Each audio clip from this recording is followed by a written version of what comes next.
Hello, welcome to the Point in Progress podcast, episode 56. Your maniacal podcast talking about Sandman, shows about getting canceled, and shows getting canceled, as well as the She-Hulk. Let the progress begin.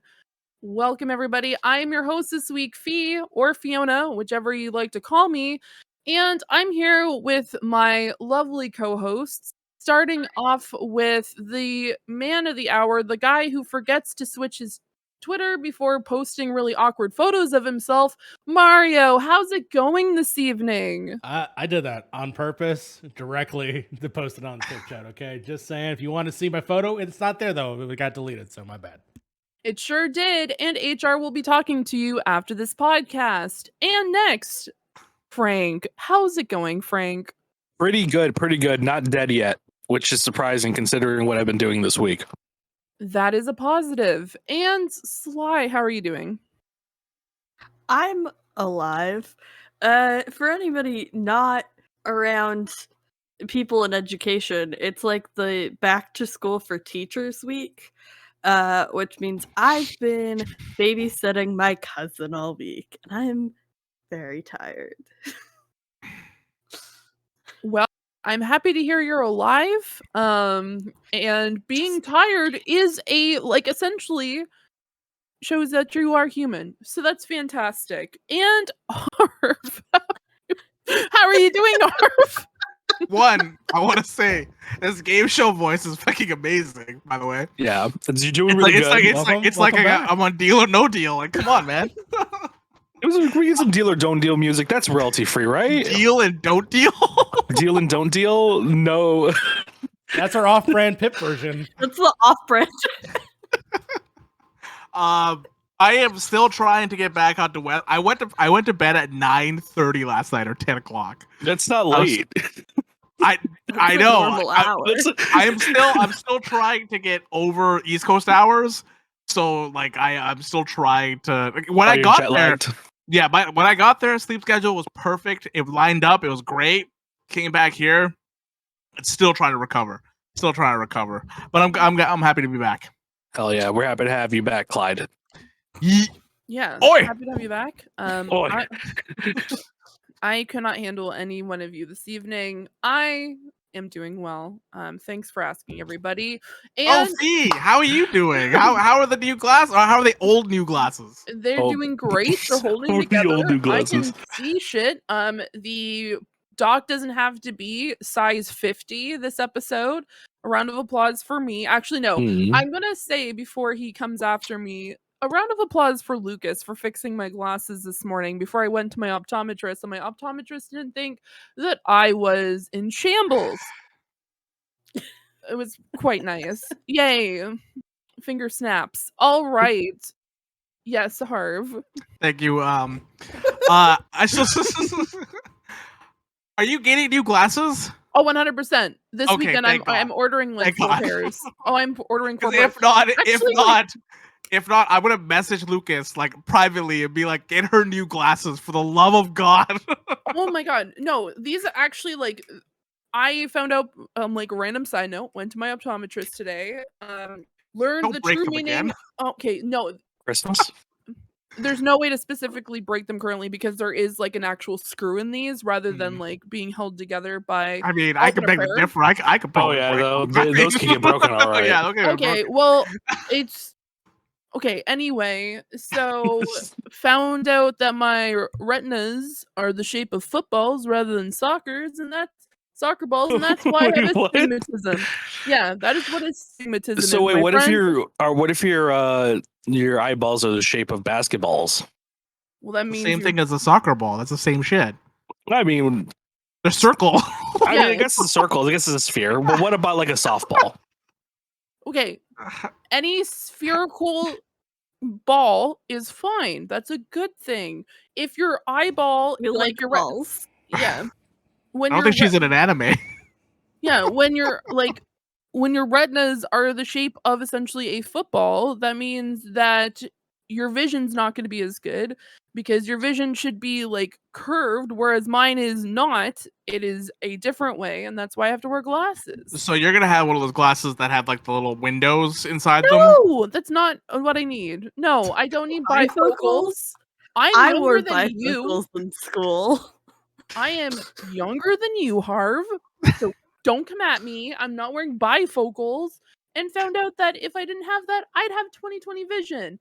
But enough about my eye health. I just want to say But I one do more have to- thing. I want to say one one more thing thing. after Harv. One more thing on your vision. One thing I Rein it want in. Fee to do. One thing I want Fee to do is put glasses on like a piece of string around her neck, and then when she just like hangs them there, and then she puts them on like that. Amazing. Yeah, Would be and 10 I was out of gonna 10. say, what if your eyeballs were shaped like badminton balls? But I figure they have a name for it, and I just found out they're called shuttlecocks. Yeah, they're called shuttlecocks. Dude, they're. Oh my god. Oh. Well, their official name is shuttlecock, but you can say birdies as well. Wait, what? They're called birdies? Yeah. Yes. Oh my Why can't we say God. shuttlecock? What's wrong with shuttlecock? Wait. Play fucking Wii Sports every once in a while, okay? Alright. Okay. Oh, Anyway, he can't because he broke his Switch. Now I Yeah. digress. I'm gonna get to the next segment, which is the checkpoint. Starting off, Harv and I, and then once he catches up, Frank, FIP is back, everybody. Mhm. Fantasy in Progress is back. We have 6.1 that just came out on Tuesday because someone forgot to give me the fucking memo. Tuesday. Oh no, 6.2 just came out, not 6.1. Okay, you know what? That's less of a biggie than you freaking telling me that it came out Yeah. on Monday. Yeah, Because that I was was my on, bad. I was That on was a on me. freaking. I get a message on Monday.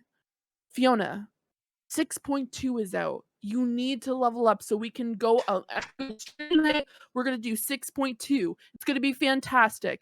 I'm like, cool beans. I dropped everything I was doing, leveled myself, like got through 6.1. And then right before I finished the last quest, Harv is just like, so 6.2 comes out tomorrow. And I'm like, She got 6.1 done out of it, I guess. so yeah. Nice. Anyway, the positive note, Fantasy in Progress is back. You can hear me essentially like verbally destroy Harv on the podcast, which will be releasing on Monday. Next is from Sly. Would you like to share your checkpoint housekeeping? Yeah. I keep forgetting this is happening. Next week is PAX. So yeah, I'm working You should west. probably remember that. I'll be there. I'll be in Seattle. If you're in Seattle and or going to PAX, let me know. I have no idea what my schedule is yet. Zero clue. But I'll probably be in a theater. So we'll see. But yeah, that's it. PAX is happening. Crazy. Last time I did a PAX was East 2020. oh wow. Nice. Wow. That was a while.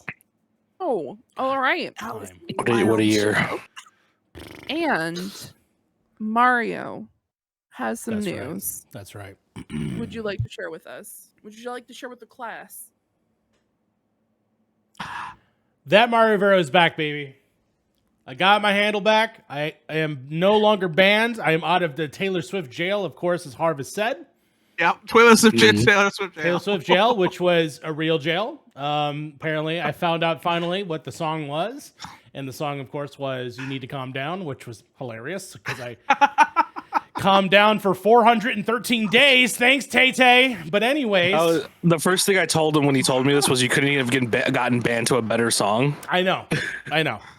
So yes, you I need can, to do the math here. you can go ahead and follow me back at that Mario Rivera. It is back up and running. I got all my DMs back. I got all my access to all my friends. And very happy. Did you see how long you were banned? Yeah, 413 days. Yeah, a year and 1.5 months. Yes. That's Yeah. crazy. Straight up. I can't believe you got unbanned. That's what I'm. So- they kept that shit in the server for that long. So basically, it was funny. And I'll tell the quick story.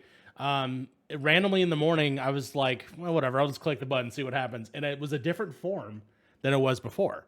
It looked different. And I was like, this is it. This is promising. I submitted it, and then I went about my day. Didn't even think I was going to get a response. It went directly to Taylor Swift. Went directly and then she had to do it. Yes. She's like, by you the know way, Taylor what? Swift, we got beef. Yeah, exactly.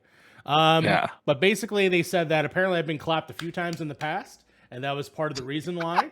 I could tell you the songs too. I learned up where all the songs are. It was Let's Tell Me Why, and it was the song at the end of Beetlejuice, which is the Shake, Shake, Shake, Menorah. That song, the end of Beetlejuice song. Apparently, I got clapped on Twitter for that as well.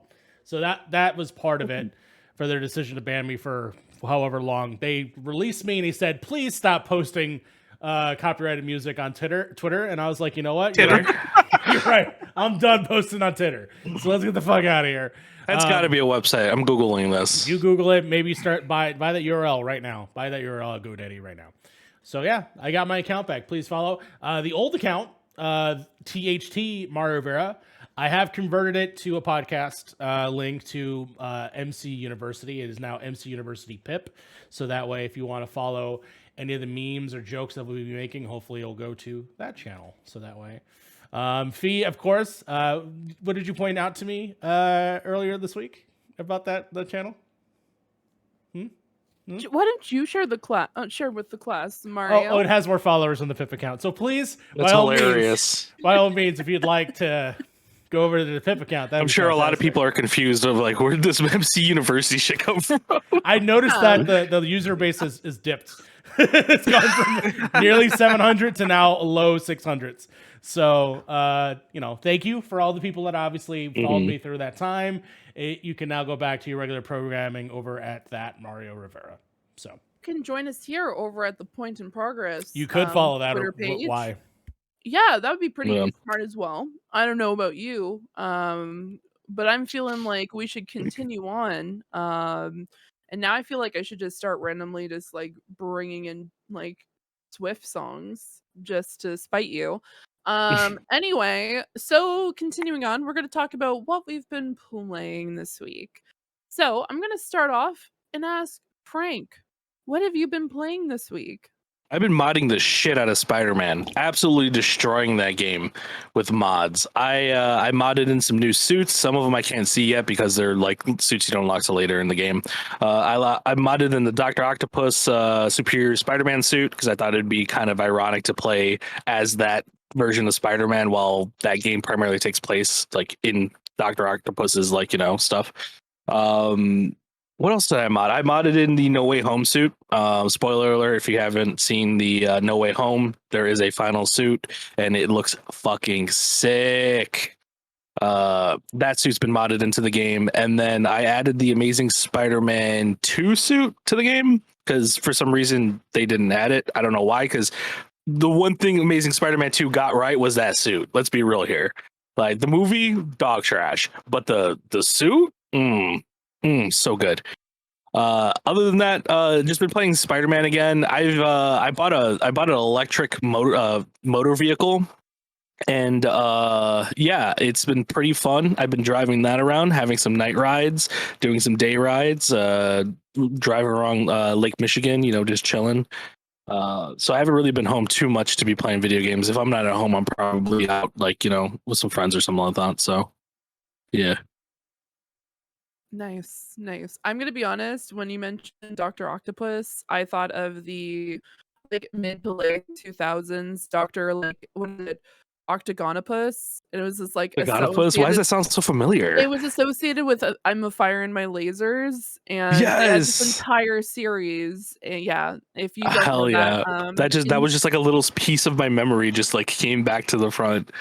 If you don't know what that is, there's a series on YouTube.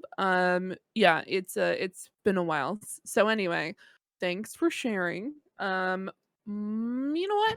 Sly, I see that you've been playing a bunch of Nintendo shit. What have you been playing on Nintendo this week? What's the shit? With aforementioned nephew or cousin, sorry. We were playing a lot of Switch games, and let me tell you, that just really reinforced how much I get really motion sick and how bad the photosensitive, like the photo triggered migraines are. So that was a time.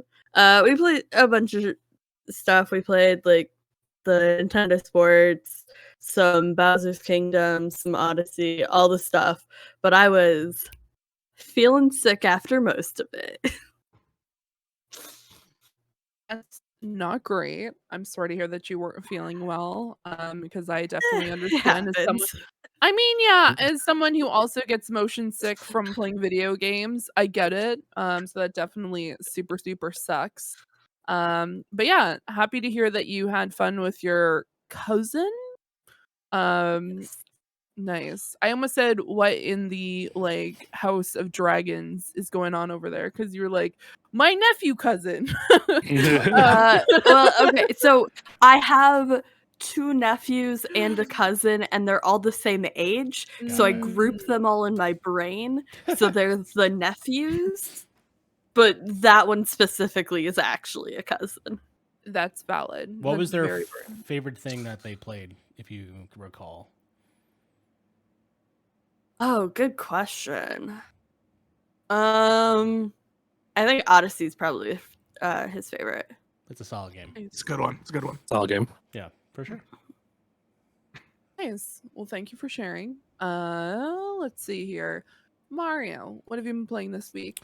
I've been playing a few things. Honestly, haven't put a whole lot of points into gaming in my skill tree for gaming, but I did want to at least mention just a few things.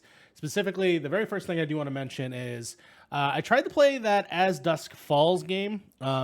It is, of course, the interactive sort of story game that Harv has talked about before. Harv is, I think, the only one of all of us that has completed it. I was like, you know what? This is finally the time. I don't want a high tension game in terms of like I need a Call of Duty or anything like that or a battle royale. Yeah, that's what I meant.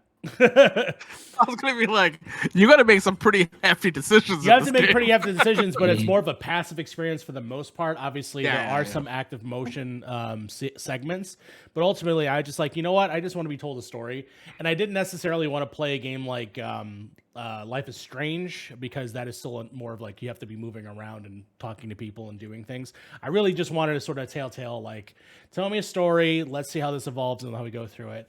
And I was playing As Dusk Falls, and I got about maybe an hour in, and I get to a segment where, not necessarily a spoilers, but it's sort of where the action kind of kicks off. And right when the action, when they get to the hotel, when they get to the motel, after where they're basically running out the door, after basically taking some money. Yeah. So basically, as they are like exiting out the door, my console shuts off. And I'm like, what the hell's going on? I turn it on. The first thing it says is like, the reason why it turns off was because of some overheating things, make sure your fans are good, blah, blah, blah, blah.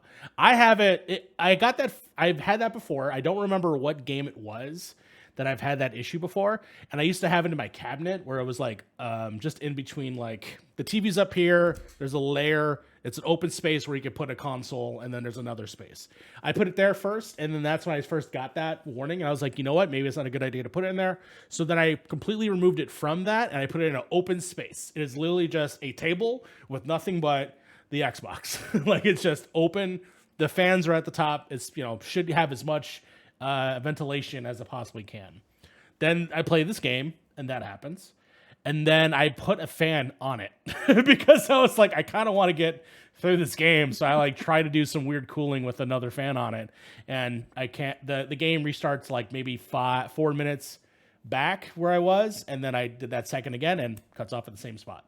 So I haven't been able to play more. I do want to get into it because it definitely feels like, especially I just finished Better Call Saul. I'm not going to be talking about it because I'd rather people just go see it. But I have that hankering of sort of that storytelling of like just, everyday people dealing with shit. And this seems to be that. So I wanted to enjoy it, but haven't really got a chance to go any further, which kind of I put a review out for it on my YouTube channel. Very cool. So you can check for that game. Where can you find that, Harv? YouTube.com/beardinthehair. There you go. So I got this fly in here that's like driving me crazy. Anyways, the other thing I have been playing, and I finally got this in the mail, a little game called Demon Throttle, which it's reversed obviously on the screen here, but Demon Throttle is, if we remember, I believe that we did a reaction to it, I think 2 years ago now, to the Devolver conference. I think we did it with 6-1 Indie, and I believe I was there. And they were saying, hey, there's going to be a game that is only physical only. You can only buy this physically. It will not be on the eShops. There's only going to be copies available if you buy it now. And I picked it up. I have 3,228 out of 9,000. So there's only 9,000 copies of this game that is supposedly going to just be released. And I picked it up. And it is definitely a Devolver game. It's irreverent. It's silly. But the most of all, it is sort of like a sort of shooter. It's fucking difficult, and I can't get past the first stage. But I am having a lot of fun just sort of like kind of discovering things and learning new things about the game itself. Basically, the premise of it is you're sort of this like Western dude who's in the back of the box, it says, "That demon kissed my wife," or something. Oh, the cussing shows way more than just kissing. So it's definitely got that same like 8-bit, 16-bit, like old school like Zelda graphics where it's sort of top down. But what I do love is that it's a shooter. So you have a revolver and you shoot 2 bullets at the same time. You flip to the other side, there's actually another character that is a bow and arrow that can shoot sideways. And there's just enemies upon enemies, and then the whole thing is sort of like an ongoing thing where you keep running upwards. But what I like about it is that it's not just stationary of like what the field is. There's also a level to it. So you can actually jump, and there's sort of like a depth between up and down with shadows. So that's kind of cool. The boss battles are tough. They are definitely not forgiving. And so that's just sort of like a muscle memory that I haven't built up in a long time. And so I'm going to keep giving it a shot. It is fucking hard. And it does have, I think... No, it doesn't have online multiplayer. So it can only be experienced at home. So this is going to be a rough going for myself. So Frank, I'm going to need your skills. We're going to have to take down this fucker because that demon kissed my wife and I got to stop him. All right? And it did come with a collector's edition. It was really cool. It comes with the giant poster. The reverse poster behind here is actually super nice. So really cool package. I want to thank Devolver for making something kind of cool and just sort of like nifty that I could just pick up. And now I feel like I'm the only one that owns a copy of this thing. So it's kind of cool.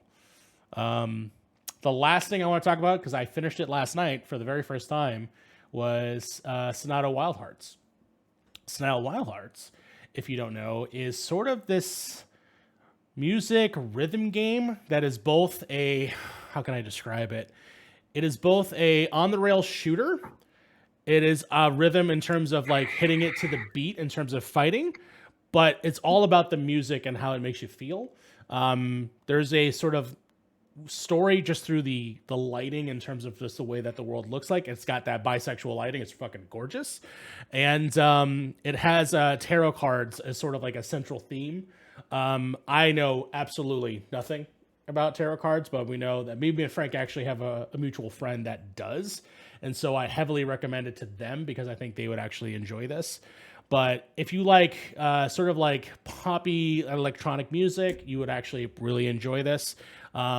This game is a showpiece for my hue lights because, oh my God. Oh, yeah. It's gorgeous. So definitely look up this game, just see that, and imagine my television just sparking like crazy in terms of purple hues and like pinks and a lot of reds. And it makes my Switch like $1,000 machine just because of how it pushes the hue lights. This game first came out on Apple Arcade, Sonata Wild Hearts. And that's where I first played it. And I remember getting all the way to the end. And when Apple Arcade launched, it was bugged. And so I never finished it. So I actually got all the way to the end and the last part was bugged, so I couldn't finish it. I bought it on the Switch maybe a couple of weeks ago. And I was like, you know what? I'm finally going to just take my time and just take care of it. And it's a love letter to video games. It's a love letter to shoot 'em ups. There's even like a sort of 3D VR level that is have sort of a mixture of like asteroids meets like Tetris. It's really nifty.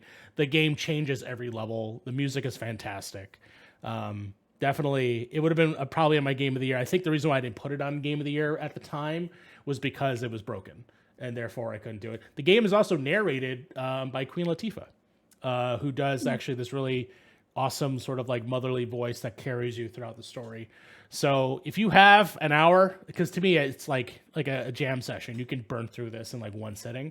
Definitely worth a try. Again, if you are photosensitive though, just to be totally clear, like I said, there's a lot of fast motion. What I do like is that if the game does become overwhelming, there is a sign that comes up as like, hey, if you want to skip this, we understand.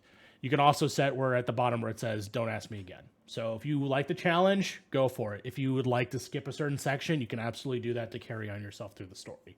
But yeah, I heavily recommend Sayonara Wild Hearts. It's available on your iPhone. It's available on your Switch. It's available, I think, also on PC and consoles now, I think. So definitely worth a play. And that's everything I've been playing. Wow, nice. I don't know anything about tarot, but you reminded me. I actually have a tarot deck.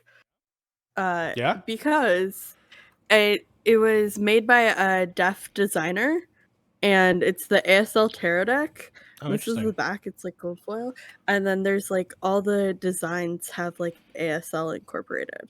Okay. It's really cool, and I forgot I had that. So thanks for the reminder. Well, there you go. Interesting. I will admit, like, I have a tarot deck myself that it was gifted to me by a friend, mostly because like there's a whole thing about like getting gifted your first tarot deck. At least that's like what I've always been taught. But yeah, I have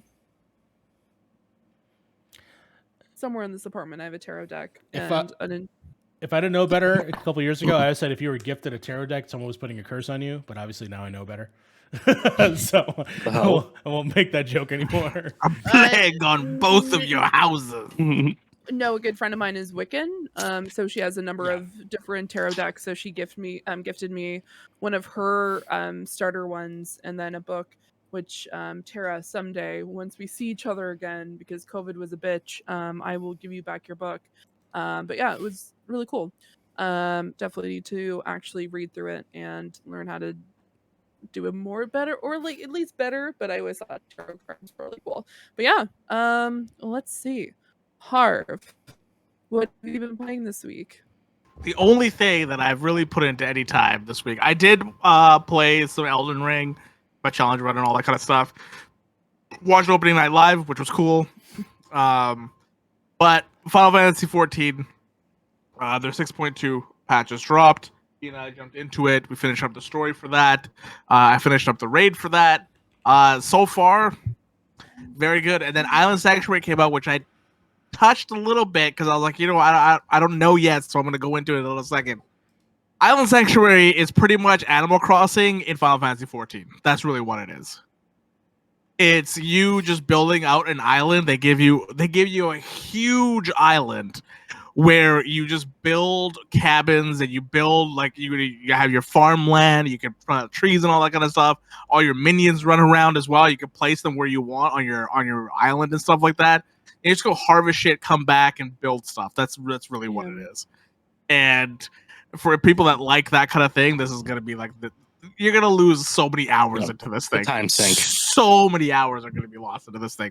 They do level gate it to like rank 10, but rank 10 is like, I don't know, you could probably put in 30 to 40 hours into that just for that Island Sanctuary. I know what I'm doing this weekend. It's going to be that as well as Cult of the Lambs, because that is in my list of games that I need to play. Also, yeah, and I'm going to get back to quickly talking about Final Fantasy as well. There is a Sherlock Holmes sale going on Steam, and so I bought like 5, like they had a bundle of the first 5 Sherlock Holmes games, so I bought them because I was just like, why not? Because I'm a huge fan of Sherlock Holmes. For people who don't know, when I actually collect Sherlock Holmes board games. It's a little bit weird. I have, I think, 6 currently. So some are in a specific trilogy. Some of the I think the oldest one I have is like from the 1970s. So whenever I see like a Sherlock Holmes board game, I buy it. And so I was really excited about that. I'm probably gonna buy some more because there is a new one coming out later on this year. So I might have to like actually sit down and play through all of them because Sherlock Holmes is like the bomb, at least for me. I love Sherlock Holmes. But yeah, I'm not gonna go into too much depth into Final Fantasy either, mostly because Frank needs to play it. Yeah. But I haven't had a chance to catch up just yet. But this week, definitely this week, I'm gonna catch up. Yeah, no, for sure. Mario was actually a part of our 6.2 second part, like the last 3 quests. He joined us. Yeah, I'm actually had some taking over commentary. Frank's role for FIP, Mhm. so there you go. Definitely, if you want to go beyond that episode, go ahead, man.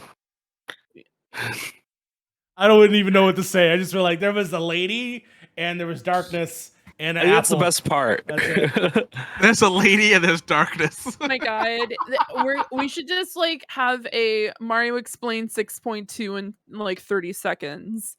And it's just gonna be Mario just trying to piece together what he saw within the last 3 quests. It was like the last 2 or 3 quests. That's because that's where we left off.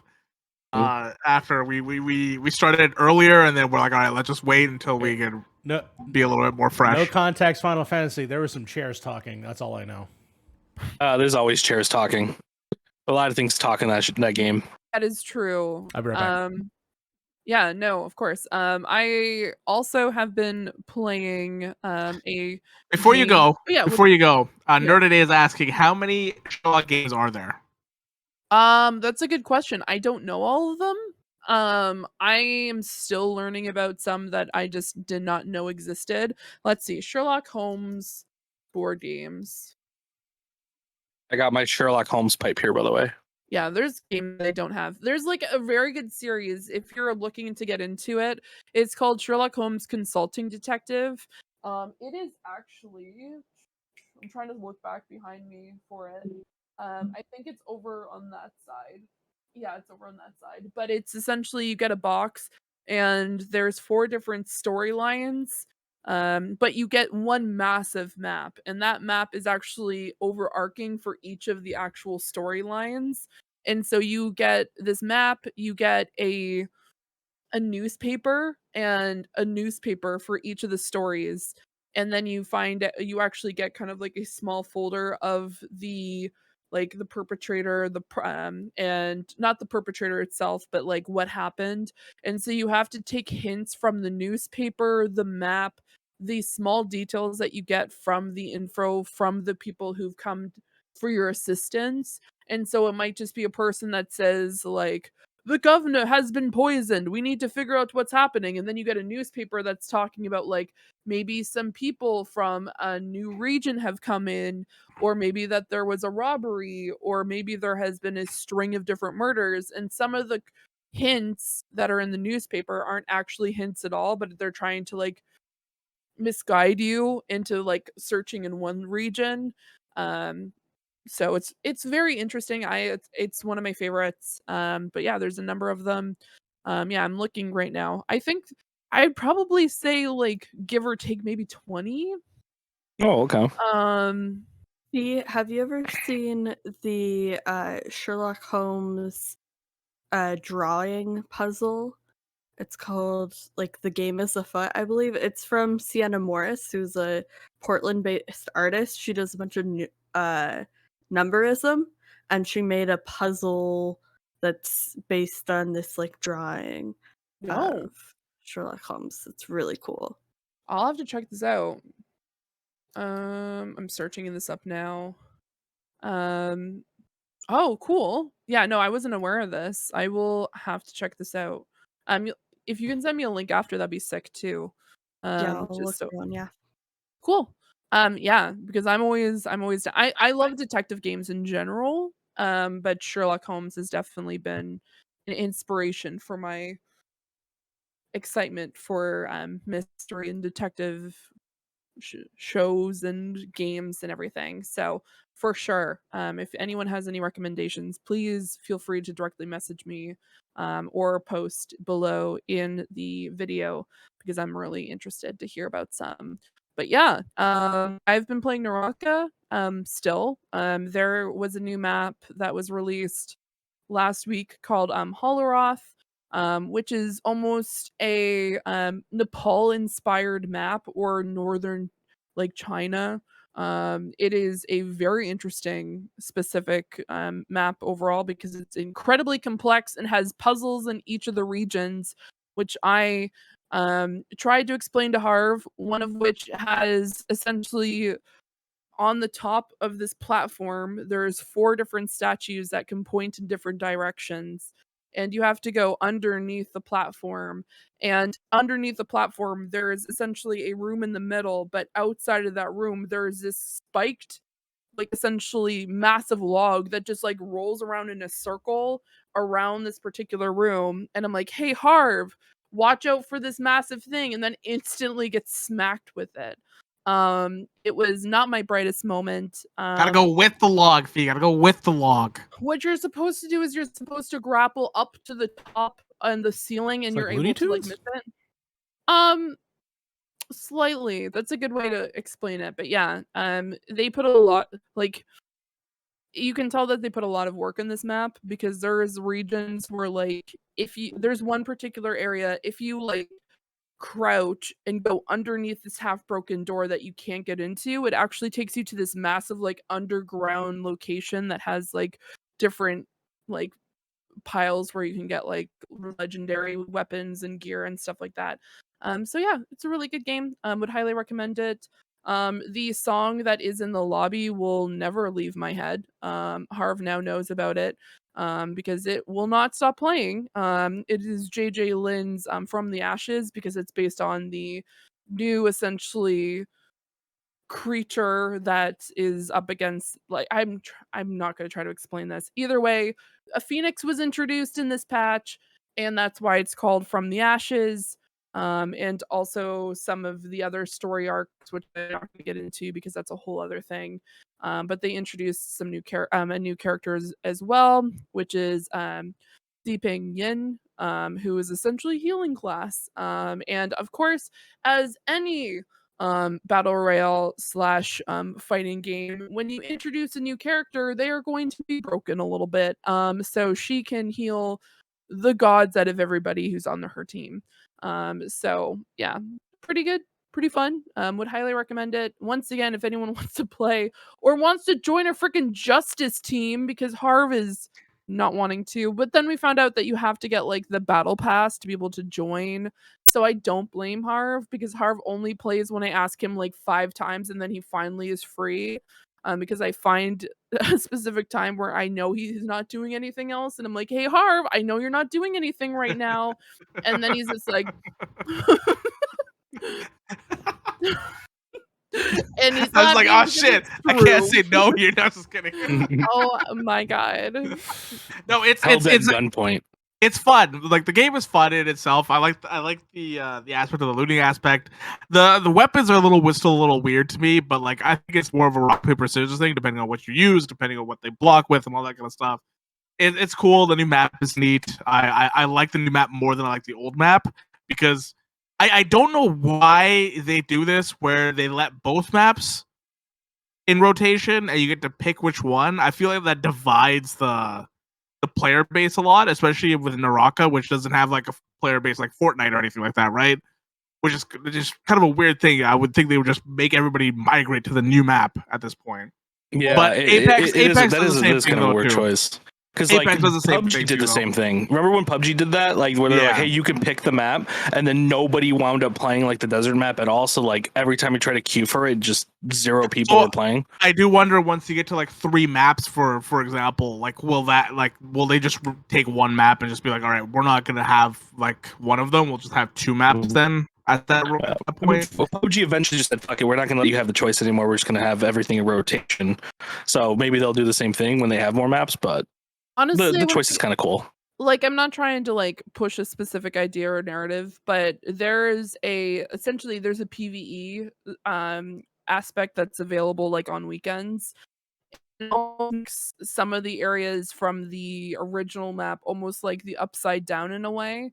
So like, for example, it's one of the main cities. I forget the names off the top of my head. I do apologize if you are a fan. But it's essentially if that particular location was swarmed by zombies and like different undead creatures. And It then reminds me of something. Just saying, know. Fortnite did it at the very beginning. That's what. And then there's like a main boss, and it explains why it was an overarching storyline to Holoroth. And then why this is happening, because then it's also talking about the different like essentially locations that are available and what might be available in the future. Who knows? I haven't been around for a holiday yet either, so who knows if they have any specific holiday. Like holiday events, they probably do, right? Yeah, they 100% they do. Well, they had like Halloween for sure. It depends. They are also like Eastern based, so I don't know if they're gonna do Halloween or anything like that. They'll do Christmas most likely, but because they do have Christmas outfits. They do have Christmas outfits that you can get access to. They did have a Kill Bill line for a little bit, which was really cool. So they had the yellow tracksuits with the black stripe. And then they have one character, Yodohime, who is apparently a crossover. I don't know where the crossover is from, but overall, pretty good game. Would recommend. There's the one thing I will say about these games and stuff like that. I even Final Fantasy's like I don't like when Final Fantasy does this as well. Is that when lore dictates what you do in multiplayer, that's where I feel like your game starts to suffer. Yeah, I agree. Because lore should not dictate your multiplayer at all. Mm-hmm. Final Fantasy does this with Dark Knight, with the Living Dead. It's like why are we complicating things? Just let it should be invulnerable for like this amount of time. Like every other tank has it. Why not just do it at this point? Why do we have to have a paragraph of explaining why this move does this one move? Because they're a Dark Knight. Like that doesn't make any sense, right? Like it just if you're getting hindered by your lore in order to make your multiplayer work, I feel like there's a problem there. And I feel like a lot of games kind of fall into that trap. Harv is mad because he was on the wrong side. He got nerfed. He's on the wrong side of a greatsword, and that just didn't end well for him. No. I'm not mad about the weapons. The weapons are fine. I couldn't care less. I have my weapons. It's fine. It's just like I don't like when lore dictates stuff in multiplayer. I don't like that. I rather them force everybody onto the new map so everybody plays on the new map. Mm-hmm. And then just go to the next map once they add a new map and stuff like that, and people get used to it. Or like Apex, where you have like times where like during the day for 2 hours you're on this map, and then when 2 hours is up, go to the next map. Just kind of make people go back and forth. Kind of type might be a good way. That's fair. I will admit I like having both. Just because I like the old map too. But there's positives and negatives, and there's definitely, I will admit, the stronger the more experienced fan bases on the newer maps, because sometimes you're just like, oh cool, these people definitely are way higher ranked than I've ever been. So I am doomed. And I do joke around and I'm just like, they have pay to win skins, and like if you have a specific skin you're not going to win, but these skins are like out of rotation, so they've been playing for a while, and I'm like, okay, I have no like. Everybody knows the rule, though. You know the rule. Skins equal wins. That's just how it is. I mean, I have a skin and I don't always get a win. I'm going to be honest. Well, how many skins do you have, though? Yeah. The more skins you have, the more you wins. Just how it works. I have 57 new ones in Fortnite. I got so many wins, you have no idea. I got teams calling me left, right, center, dude. Wow. Free agent, baby. Oh. Okay. Well. On that note, that has been what we've been playing this week, but let's talk about what we've been watching. And I'm very interested to hear about The Unbearable Weight of a Massive Talent. Frank, can you tell me what the bleep that is? Because I have no idea what you're talking about. Is that the Nicolas Cage movie? Yeah, so the other day, me and Mario, we got hyper stoned. We domed what I like. I feel like every time you tell the story, you guys get more stoned. Yeah, we get more stoned. If you ever seen these, so this is a king palm king size. Now we're just showing joints on the street. Well, there's nothing in it. It's just the wrapper. But yeah, that's about 2 grams. Anyway, so yeah, we were chilling. We wound up saying, screw it, let's watch a movie. So we wound up watching this bunk ass Vikings movie, which probably was really cool. The Norseman. Northman. But I mean, it could have been really cool. It just took too long for 2 stoners to watch. It took too long to get cool. So we said, fuck it, let's watch this dumbass Nicolas Cage movie. And yeah, so we watched this dumbass Nicolas Cage movie, which was absolutely fucking phenomenal.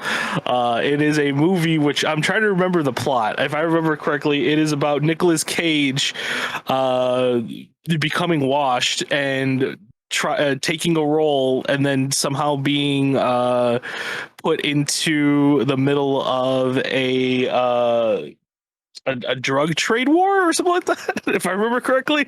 It's he is a washed actor, and then of course the only thing he can do now is just spend a weekend with this billionaire who lives in I think he lives in Spain, and it turns out that guy may or may not be a drug lord, and so this comedy ensues, and it's got a lot of references to, of course, famous Nicolas Cage movies. But this is your story. Feel free. Nicolas Cage is amazing. Nicolas Cage is so good. It's actually a really good movie. Sorry, Fiona. No, my apologies. Harv, who is Nicolas Cage? Nicolas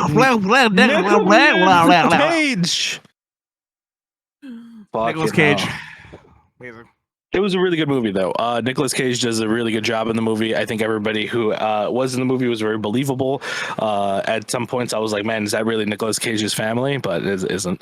I had to explain to him that that's not his real wife. That kid does not exist. Yeah, I'm like, look, do you think I delve into Nicolas Cage's? I don't give a fuck about Nicolas Cage. The only thing I know about. Do you know his son's name? No, because I don't fucking care. Why would I care about Nicolas Cage's son? Because his name is Kal-El. Okay. No, just saying, like, he's a huge comic book nerd, and so that's just like, oh, I thought you would know that. Yeah, no, I can give a shit less about Nicolas Cage or any celebrity's life. But yeah, I think it's I thought it was a pretty good movie. I mean, I like Nicolas Cage, don't get me wrong. I like him as an actor, but I mean, I'm not like, people are very cultish about that dude for some reason, kind of like how they are about Danny DeVito and these other kind of like more obscure people. And I'm just like, yeah, I'm not part of that cult, but I do enjoy his movies. I just want to see him succeed, all right? I guess, yeah. He is a tax evader, though, so you can't be too lenient on him. Who hasn't evaded taxes, am I right?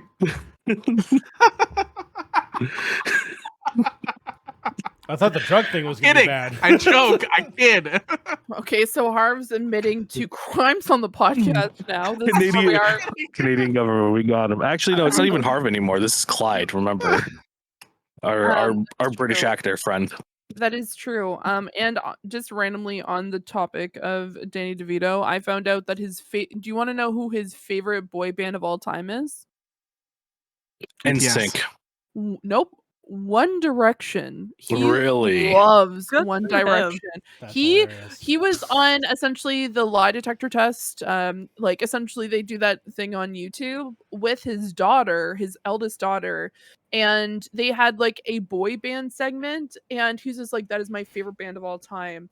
NSYNC, he said, was okay. He knew who Justin Timberlake was and was just like, oh man, this band is good, but that's like your band. And then they showed him BTS, and he's like, I have no idea who these men are, but look at their pants. They are crisp. They're crisp, ironed, and I respect that. I have nothing but respect for the for a nice iron shirt and pants. Yeah, I mean, you can't blame them. Honestly, they are crispy pants, though.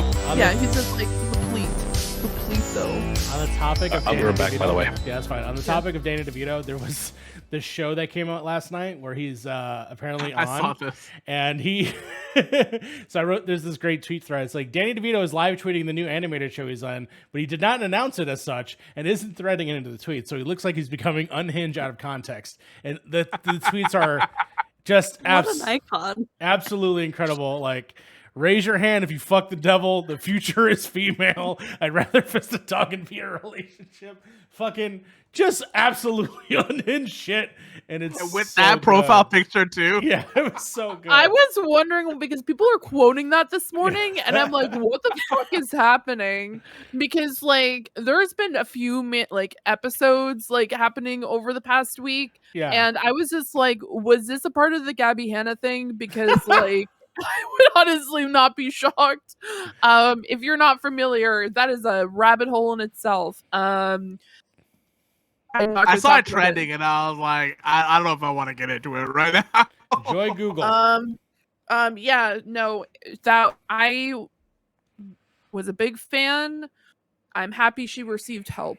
That's all I'm gonna specifically say on that matter. But Who yeah, was the lady that like made inventions? That like she got really popular by making inventions and stuff like that, like with the slapper that wakes you up and stuff. That like gives you cereal with like a hand. I forgot who that was. I have no idea what you're talking about, my dude. I'm literally Googling the slapper that I wakes know- you up. oh my god, I know who you're talking about. You know who it is, right? Also, many women have made inventions, Harv. I hope you know that. No, but I know, but like there's one specific one that is like she's a YouTuber Simone now. Gertz? Simone Gertz? Yes, that's her. That's her. Okay. She had brain surgery, I think, right? I don't know anything about this lady. I just Googled it. Yes. So What did I come back to? What is Okay. this? So she was like Chaos. essentially she was just a YouTuber who was very interested in seeing a lot of people making inventions on YouTube. So she decided, you know what? Why get other people to make stuff? I'm just going to make what I want. And so she did things such as the slapper, and she did a bunch of other things. She talked about the fact that like one of her biggest inspirations was Mythbusters, and she's actually worked with all of the Mythbusters at this point. Cool. She has a great relationship with them, and unfortunately a few years ago she found out that she had brain cancer. And so she went through and talked about all her experiences there. She's actually taken her she was able to get the mask that she had to wear during her scans, and has made it into like some sort of piece in her essentially her build. She makes stuff like her studio. And so yeah, really cool. Really great YouTuber if you don't know who Simone is. But yeah, I know exactly who you're talking about. Okay, yeah, that's Just I don't know random. why I'm like- it popped in my head for some reason. I'm like, are we talking about YouTubers? Are we talking about Marie Curie? Are we talking about like what the fuck are you talking? What the fuck are you We're talking always about? talking about Marie Curie. She's a very smart lady. Like- That's a 911 reference for all y'all out there. Yeah, no. And also random aside for people who don't know who Marie Curie, she was a French essentially scientist who essentially died because of radioactive poisoning because she was working with like uranium and was just like, I'm fine. And everything once she passed away, they did a test on her entire office and her laboratory, and it was just everything was radioactive, including herself. Yep. Also a character in Fallout 4, technically, because the character is also a French scientist who is irradiated all the time. Also has a song based on them by the Beastie Boys. Continue. Also a high school here in Chicago. Okay, so on the topic of radioactive materials and people turning essentially Mario, what have you been watching this week? I thought you were gonna go to ghosts, and I was like, speaking of dead people, Like EMF readings. We should play Phasmophobia again sometime, by the way. Oh my god. I'm down. you know what? Let's just we'll just bring in the current topic. We'll Sly, help me out with this one. So talking about radioactive ladies, we're gonna talk about She-Hulk for a second here because the new MCU show, it is a 10-episode series that it will be basically weekly. It's 30 minutes an episode, which Interesting. is too short. It is too short. You say that. So I walked in on my dad the other day. Oh no! And he was watching the show. Okay. Why does your mind automatically go straight That's to the what Harv nastiest did. thing? Whenever somebody says I walked in, yeah, when you walk into something, You walk on in. your dad. Oh my I god! walked You in guys on are so. dad, Guys. peanut butter in hand. Anyway. You don't know what's gonna happen. I walked in on my dad anyway. I'm gonna be right back, everybody. Oh god. Anyway, he was watching She-Hulk, and I was like, he was just like, man, fuck this shit. It's over. It's already over. Like I feel like I just started watching it, and I'm like, oh yeah, the episodes are only 30 minutes long. Yeah. He was pissed. He was just like, this show sucks. Which is weird because he never really hates anything, right? Because I think it's because it's so short, though. I don't think it has anything to do with the like material in it. Yeah. I think he just hates it because it's short. Go ahead, Sly, you were saying? I love that they're playing with structure, they're playing with length. It's everything we've been asking from them. You know, having something that's, 30 minutes, it's comedic, it's fun, it's funny. It doesn't feel like I'm forcing myself to watch it every week. Like I'm actually excited about a Marvel television show, which I haven't been for the past couple up until Miss Marvel, right? We're finally getting back into that push of actually enjoying Marvel things, which is really exciting for me since I've now put myself on multiple podcasts where I talk about these things, right? So I don't know. I'm having fun with She-Hulk. I watched this week's episode this morning pre-caffeine, and my notes are all over the place. There's a lot. It was the time. Yeah. Lots of stuff happened. I got super distracted by the Crocs. But yeah, no, it's been great. I'm really enjoying it and so then far. Do you pause the screen on that one screen that has all those Easter eggs? It's so fucking good. Definitely, there's a scene where she's looking at a webpage. There's a bunch of stuff in there. Definitely take a look at that because it finally basically solves the question everyone's been asking, how this Phase 4 has like been disconnected, how things are now finally coming together and tying into each other, and just teasing stuff in the future that I'm like, I can't wait till we get there. Specifically with the Hulk and with other characters that I'm very excited for, an actual direction for the Hulk that may lead to either a TV show or a movie. Yeah, you hear that, Harv? There's some direction in the MCU. I came to the realization that I'm not a huge fan of what they're doing with the Hulk in general, and I think that's because hit video game Marvel's Avengers. Sorry, I can't say that with a straight face. But they did an amazing job with Bruce Banner as a character, and I love the story they told, especially with him and Kamala in that game. And I have when I think of Bruce Banner, I think of the story they tell in the first segment of Marvel's Avengers. And so I'm not a huge fan of the dude, bro. But we'll see where it goes. You're not a fan of the Hulk becoming a Zoomer? You don't like Zoomer? Anyways, Hulk? get more of my She-Hulk thoughts on the after party. Isn't he cool though? I'm just playing. No, he isn't. He's terrible. I'm okay. I don't care. Honestly, I didn't care. Their version of him has just been whatever ever since they sort of like rebooted the character. The most I've ever liked him was just in Avengers 1. Everything else, I don't care. Pretty much. But at least I'm excited that they might be tackling some more stories that happen. I don't want to say it because it's important and you would absolutely immediately connect those dots the moment you watch the show. But I'm excited for the direction. But let me talk about She-Hulk for a second. The actual character, the moment that they're introduced on screen, I'm like, God, I can't wait for you to be hanging out with other characters. Like, you are so already a part of this world that I'm so excited to see your future stories, including what's going on in this show. With obviously it being more of a comedy, there's definitely an interesting layer to it because it's not necessarily... There's MCU comedy, and I think this one's like another step because there's literally a room of men just saying money, money, money, way. And I think it goes those extra layers, and it honestly adds to it. At the same way, like I said before, it just has those connections. It just has those fun little things that if you know, and if you don't, that's fine. You can start right here and have a good time. I'm having a blast. My major problem is that I wish that they released the episodes like 3 at a time.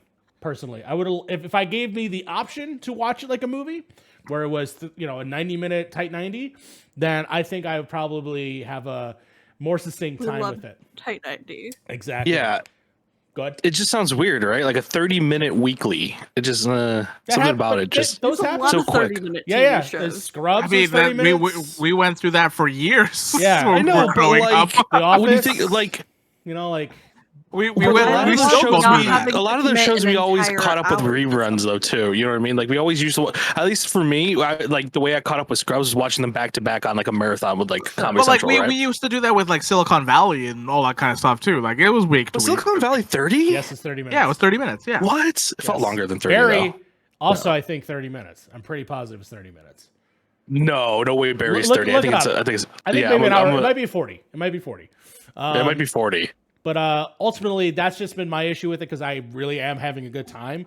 It's just that it does cut short, and then immediately we're moving on to something else. Like there's a character that they introduced in the end of the first episode, and we don't even talk about that character really much in the second episode. And I guess like it kind of depends on what you want from the show. Do you want a case to case thing?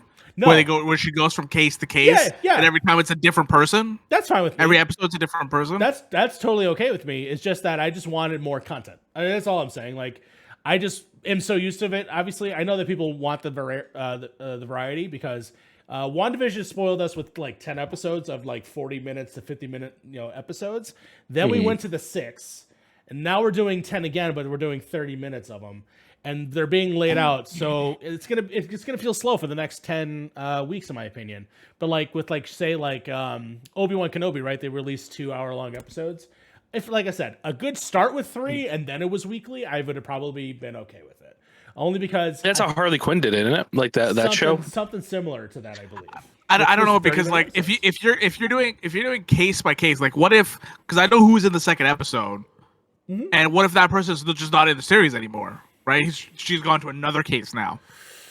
Right, then you have to break these up per episode. You have to break these up into 20 to 30 minutes. But there are still connections. Like the story is not one story; it's still connecting to the. It is, episode. yes, but the thing is, like, think of CSI. Think of It's not like that. Something though. like that. It's definitely not like that. That's the thing, though. That's if it was like that, then I get it. But those episodes are an hour long because they have to tell the full story by the end of the third act.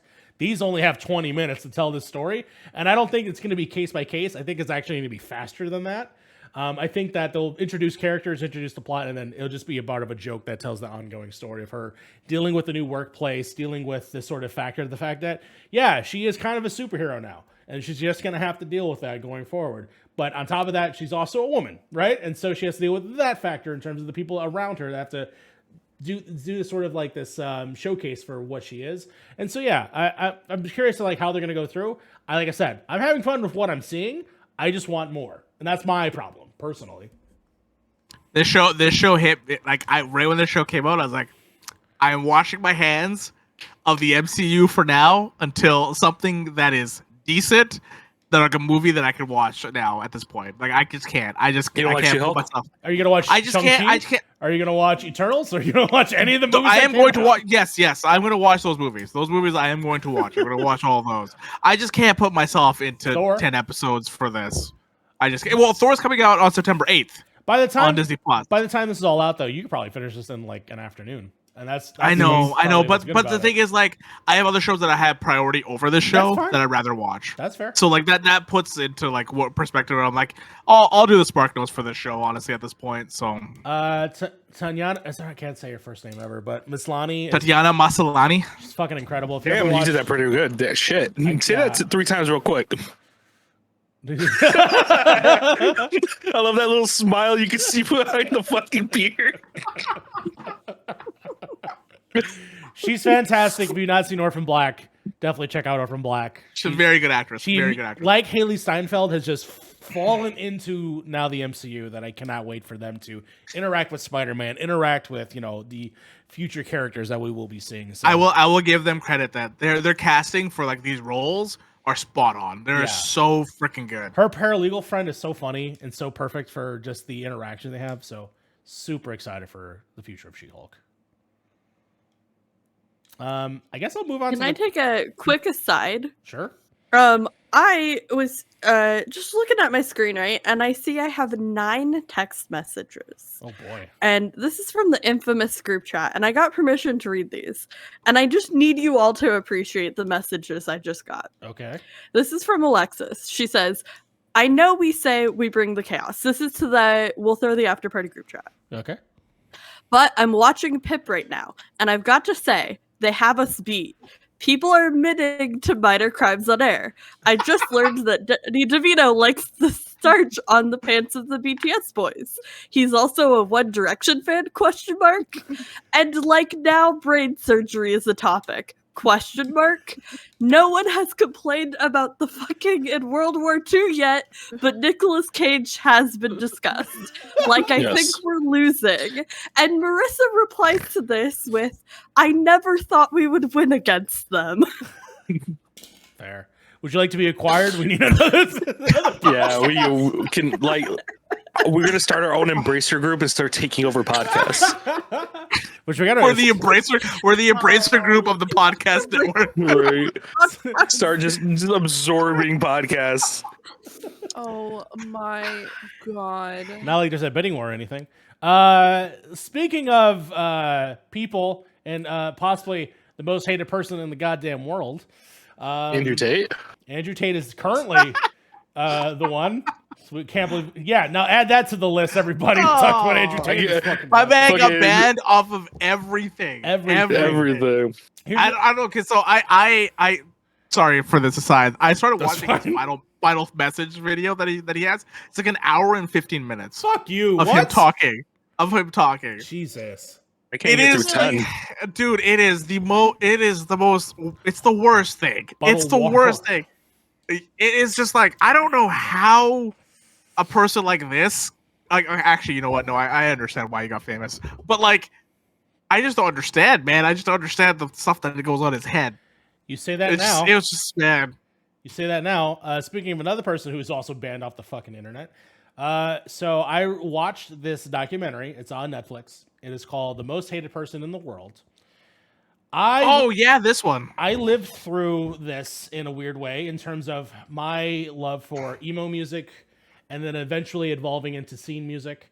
This is sort of like the sort of nearing the end of the MySpace era, entering into Facebook. This, of course, is a documentary about the person known as Hunter Moore, who is responsible for a website called IsAnybodyUp.com. That website no longer fucking exists because this is when people did not give a fuck and your nudes were on the internet. People were submitting them and posting them just to humiliate you. And it was wild to watch the documentary because I remember how fucking crazy it was at the time of like this site existing and how it was part of the culture. How I knew about it was actually through fucking Jeffree Star, who was big on MySpace at the time. And it was literally it's just a place where people just got shamed. And one of the people that is featured in the documentary, I'm not going to say their name, but they're a very famous internet person. To hear their story and how it went from being sort of like how we describe clout chasing in a lot of ways now, but in terms of like how that affected them in their personal life and how it dealt with like their families and their children, really, just blows up solely crazy out of proportion. The documentary follows actually a daughter who her photos were leaked on this website, and a mother got involved and basically tried to request to put him down. He would never do that. And then so she started investigating because the daughter said she never sent these specific photos out to anybody. And so they learned that actually there was a connection between a hacker that was going into people's emails accounts, going on their Facebooks and sort of like pretending to be friends and trying to get them to do a two-step and then got into their account as a backdoor and basically took their photos. They were able to tie the spoilers for the documentary. They were in real life. They tied that back in real life to Hunter Moore, and that's why Hunter Moore actually went to jail for only 30 fucking months for ruining so many people's lives, because it wasn't just, people submitting. It was like teachers, everybody got pushed on this, and it was freaking awful. And if the photo, hold on, I'm going to read this message here. If the photos were on social media, then they had been shared. I think you mentioned that they got a back door through Facebook. They got a back into their phone, into their emails, and into their phones and other instances. So that's how they were taken. And then other options were, of course, they were submitting them. People you could submit to this website, and there was no way to get your stuff off of it. And he was on pulls out a whole. I know, pulls out a whole cat, I was like, "What are you right? grabbing?" The cat jumped on the table. And then basically it was sort of like he was lauded as a hero. He was on these shows. He was talking about it openly and how like it's not his fault because people submitted it. Therefore, he's not the bad guy. And it goes to so many great lengths. He's of course now banned on all social media. We finally take this far more seriously, but we don't take it seriously enough because it's still not a federal crime. And yeah, we live in a time where it was just totally acceptable to have like your mother, your sister, anybody's photos just up and running. It's like their fault, when really it's like they didn't even have involvement in their stuff being uploaded in the first place. Yeah, that's fucked up. Like hacking into someone's like iClouds and shit like that, and then posting other things on there. It's what makes people so like obnoxiously paranoid. Like like in the business that me and Mario work in, we have people coming in like every day, just like, do I have a virus on my phone? Do I have a virus on my phone? Do I have No, you don't. But like, I can see why you have the paranoia after seeing what happens to these celebrities, to these kids, to these people. Like, they did, obviously those people like gave them the back door in some kind of way, given phishing schemes nowadays are sometimes super fucking smart, and you don't even notice it half the time. Sometimes it's a UPS link for your tracking information, just so like, because they know what you're already looking at. But anyway, besides the point being, it sucks because it just makes people like just so on edge whenever they're like using a phone nowadays. It does get a little annoying. Yeah, the ramifications are still felt to this day, and like we said, in our industry that we work in, we still feel it every time, and they constantly are asking about it, and it makes sense. I totally get it. Yeah, but we won't get any kind of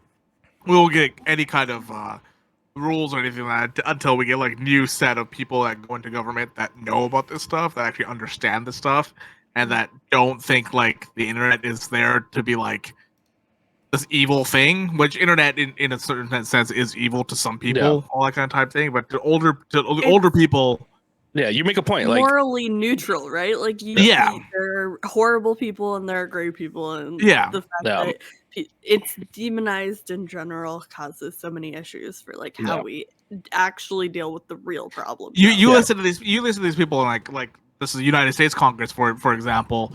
You listen to them, they don't understand how the internet works at all. Yeah, look until at the Facebook fucking trial. Yeah, exactly. That. It's like Mark Zuckerberg had to like repeat like 7 times to be like what this thing was. Obviously, they don't understand what's happening, right? So until new people get into Congress, younger people get in there, this kind of thing is not going to change. A retirement age replied to the people, or term limits. Term limits might be nice. And to be honest with you, a lot of those Congress people are creepers anyway, so they're probably trying to protect it. Let's be real here. I mean, fucking what's his face? John Oliver already proved that with that one segment where he put ads of like porn solicit stuff, and then saw that 3 people of Congress have definitely looked at that shit and had the names written down. Like, it was wonderful. But the documentary was a interesting place in time because of how you think the internet's lawless. It was definitely fucking crazier then, in my opinion. But it's still pretty bad. 100%. The internet was a wild west in like 2000 to maybe like 2007, I would say. It started to get a little bit easier to get on the internet around 2007. But from 2000 to 2007, it was a fucking minefield. You got everything. If you were on the internet between those points, you have seen probably almost everything known to man. See, here's the thing. Documentary ends in 2012. This website came live 2010. Like this was Oh, like shit. there was 2002 to 2007, which I agree were like the crazy times, but then it escalated because like 2007 was when there was things introduced such as like Facebook, and then we saw like the smartphones, and we saw kind of like the digression of MySpace, but MySpace was a fucking cesspool of disgust. No offense, Tom. Oh yeah, 100%. But then like that website came up. I remember when all this fucking happened because it was fucking like Wild West on the internet. And as someone who was actively on the internet at that time, I was just like, this is insane. And then it was one of those things where like if you weren't in that type of like, or I guess that area of the internet or paying attention to it, it kind of like died off, and you're like, oh, that was a weird thing that happened, and you don't really hear about it. But there were people who had to live through that for 2 years until the website went down. So he was on Anderson Cooper. He was on the Dr. Drew show, and those are the two shows where he fucking fell apart because he showed his ass. Right? He basically goes on there, is like, I'm not the bad guy, and is like, well, what about this? What about this? What about this? And then fucking totally dismantled his argument. Well, yeah, he acted like he didn't care about anything the entire time that he was doing his thing until he got convicted, and then it was just like it's a fascinating documentary. If you want to relive a little bit of internet history, I definitely recommend it, especially because the original, I think, conception of the website was obviously nudes, but it was also like, hey, here's all your favorite band members fucking naked. Here's their dicks, right? Well, it was revenge. It was revenge, just straight porn, revenge. and then like then it just showing people escalated. on the internet. Yeah, then it's like teachers, mothers, and then just kept going and going. Honestly, just absolutely fucking disgusting. Yeah. So But good documentary. both 3 those- episodes. Only 3 episodes. Netflix is killing it with the document. They're killing a lot of things, including shows. And we'll find out more about that later. Yeah.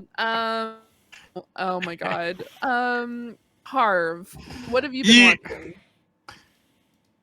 So, as people know that I was not here for the last couple of weeks for the podcast, I was dead. I was in heaven at the moment, or at that moment, and then I was like, you know what? I want to go to Boston. I think Boston would be a great place to visit while I'm in heaven. Exactly, right? Exactly. Dropkick Murphys, great band. Check them out. So when I was over there, a lot of people talked about Ted Lasso. I finally watched Ted Lasso, season 1 and 2. Oh, fucking thank God. Yeah, what do you think? It is an amazing show. It's fucking amazing, it is right? so good. It's so good. I had no idea the premise of the show. Yes. That he went to the UK to coach a team in the UK. Because he was a football fucking coach. Yeah. And I was like, this is the premise of the show. I love this. Because I love British comedy. And this show has so much British comedy in it. That is, man. And apparently the players that play on the team are the writers of the show as well. Roy Kent is. Yeah. Yes. And Roy Kent is one of the best characters of the entire show. I fucking love him. I love his demeanor. I love the way that he acts. Yeah. It's so good. It's so good. So I recommend. I know I'm late on the boat on Ted Lasso, very late. On the way back, going back to apparently heaven from Boston, I was on the plane and I watched King Richard through somebody else's screen, sitting in my seat in front of me. Somebody was watching King Richard, and That's I watched shit right there. Watching somebody else's fucking movie. I mean, dude, it's so hard. It's so hard not to watch somebody's screen. You're sitting on a plane, and you have nothing to do really, because I can't put my headphones in the jack to, like, listen to whatever they have on JetBlue. So like I was watching King Richard and they had subtitles on. I was like, oh fuck, all right, I'll listen to music and watch this. It's an interesting movie. I will say it's a very interesting movie. Did he deserve an Oscar for it? Probably not. But good movie though. Good movie. The whole Vanessa Serena Williams thing it's very good. Very good. And then the other one was Ghosts, which is a remake of it's a reinterpretation, or like just like it's like The Office from the UK, and they brought The Office to the US. Ghost was in the UK, now they brought it to the US. And I like the show because of Rose McGivern's in it. I think she's a very, very good actress. I feel bad for her husband because I feel like he doesn't have enough to do in the show. because he can't. So the premise is that she can see the ghost because she was in a near-death experience, so she can see all the ghosts in the house, and they get this house and they want to turn it into an Airbnb, and he can't see the ghosts, so he has to interact with literally nothing while she's interacting with all these other characters. Mm-hmm. And I feel bad for him because he doesn't have much to do with the show. but he makes it work. He makes it work, I guess, in a way. I was like, it would be cool if you could see some of them. But then one of the ghosts takes over his body for one of the episodes, which is kind of cool, and that kind of time. So they show off his acting chops and stuff like that. But I think it's a good show. It's a good one of those turn off your brain kind of shows. Yeah, and it's only we said 22 minutes per episode, right? So yeah. Yeah, I agree in a way. I watched it a few weeks ago before I started watching some other shows, and there's definitely, it reminds me a lot of the best kind of way to think about it is other kind of mockumentaries that have come out. This isn't considered or shown as a mockumentary. Yeah, because Let me they explain. don't. Okay, yeah. Let me explain. The thing is, there's a lot of comedy, and then there's something very heartfelt. For example, Thorfinn and Hetty, for example. So this is a random thing that happens in the show where Hetty talks about the fact that when she was younger, when Hetty originally was one of the owners of the household before she died. She's actually the main character's great grandmother. And she talks about the fact that when she was very young, that the butler of the household or the servant would sing her to sleep, and then he was her favorite, and then he randomly one day just disappeared. And then we find out at the end of the episode, it was actually Thor, who was a ghost, who's been there for thousands of years because he's actually a Viking who died on the actual land that they now live on, and he actually used to rock her to sleep and used to sing to her every night. But then the premise of it is when people are children in this world, or at least this particular show, they can see the ghosts, but after a certain point they can't see the children, they can't see the ghosts anymore. So she grew out of it, and she thought he was a butler slash kind of her imaginary friend, but then found out it was actually him the entire time. So it's really cute, and at the end it almost, you know what, better think of it as kind of Modern Family in a way, where there's just really it's comedy, and then there's a really heartfelt thing where you're just okay, now I have to cry because this is really heartfelt and sweet, because there's a lot of moments like that through the show. And I agree that Jay doesn't have much. There are the episode where Hetty does take over his body was very funny, and her going on a full-on binge because she's oh my god, candy, because she Cheese balls. yeah, and cheese balls, because she hadn't had anything food-wise for over 100 years, and so she's oh my god, cheese balls are amazing, and then she didn't want to leave.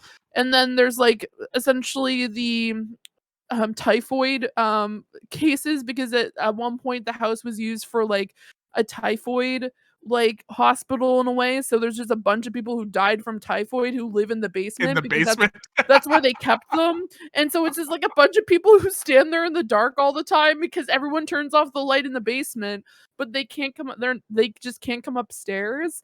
But each ghost has an ability that they can do. One guy who got electrocuted when he died, so he can randomly push he can every so often press a button on a keyboard.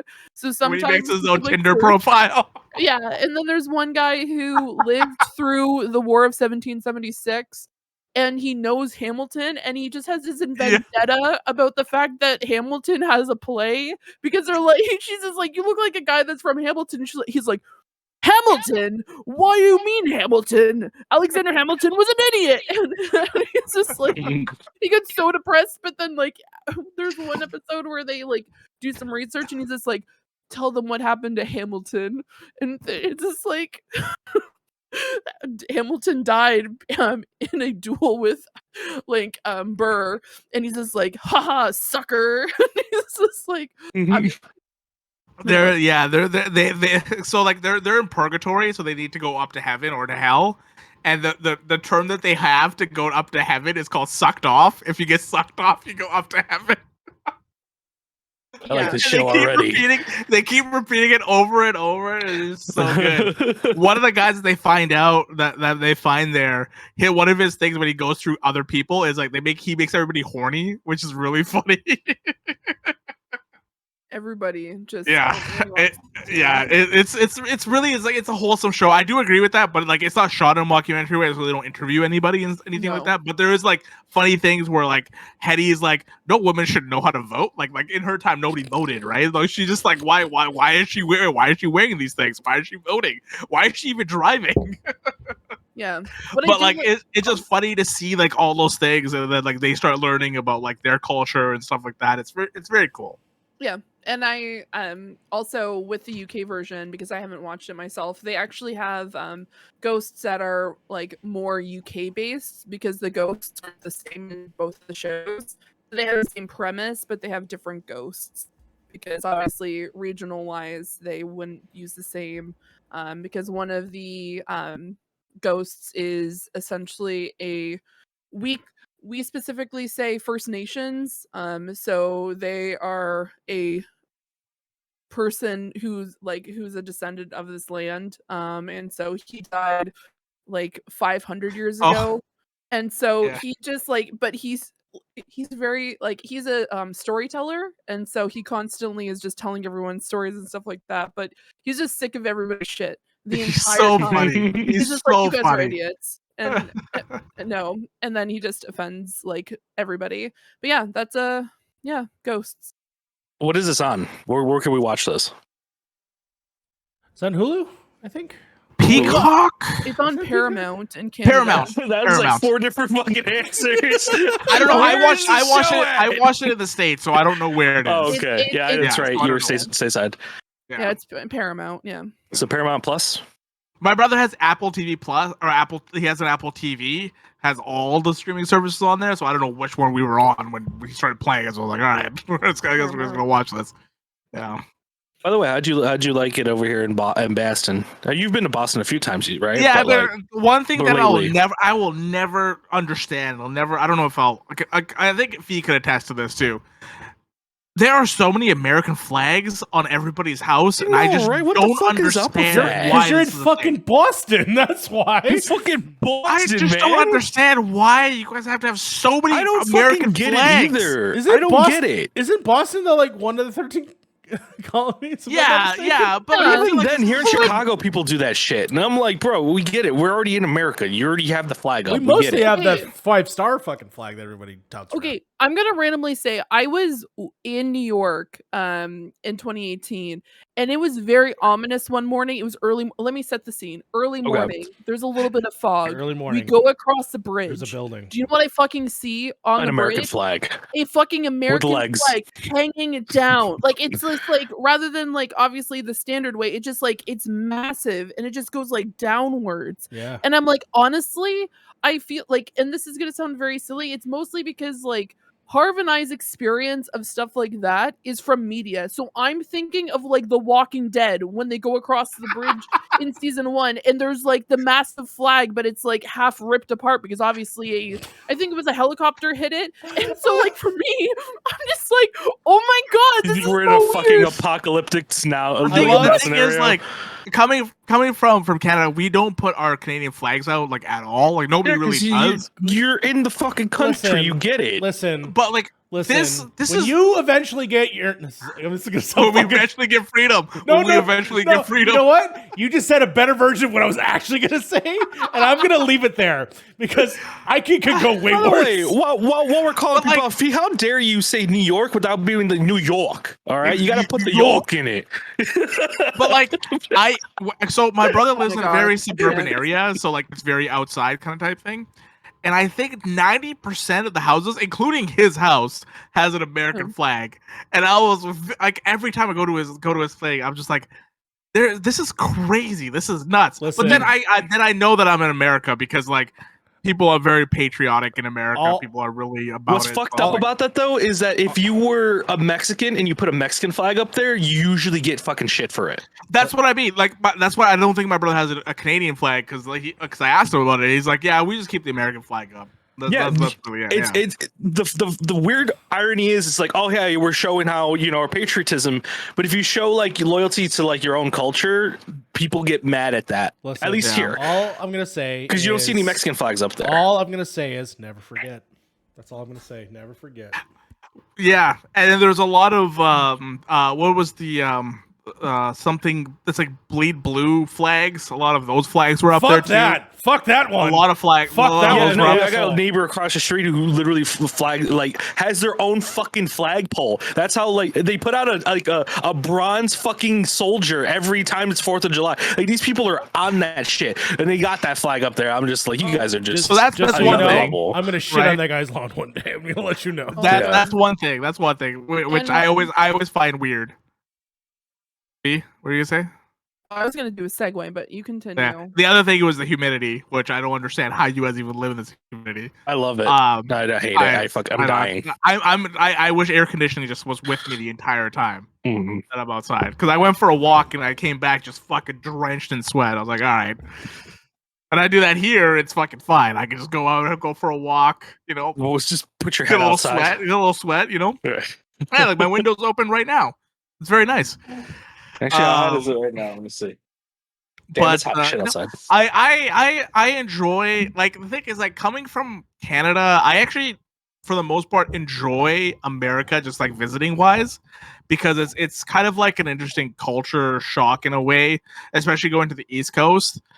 The other thing is, you guys' portion sizes are way too fucking big. Like, holy fuck, they are big.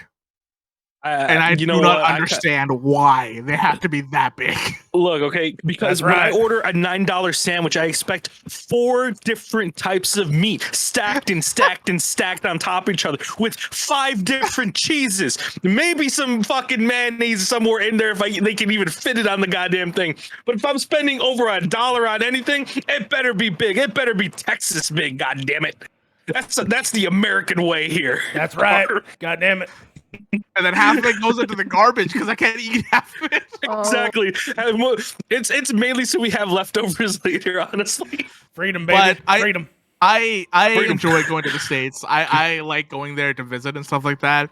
If I ever lived there, I would probably live in the States at some point. I would probably live there because my job would probably dictate me going there at some point, because I'd get paid way more than here, 100%. Where would you go?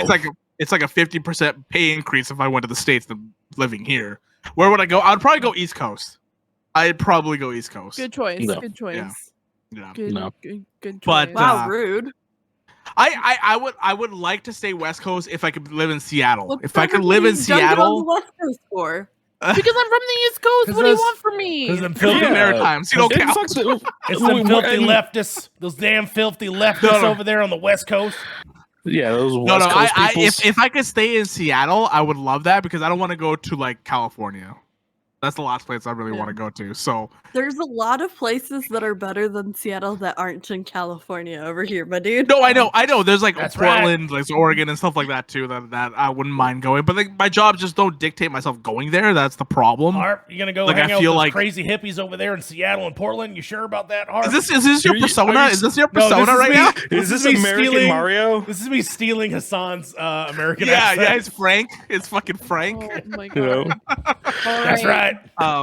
But yeah, it was fun. It was a fun trip. I really enjoyed it. I was tired out every night because the kids are a handful, man. I will tell you that kids are a handful. I hate kids.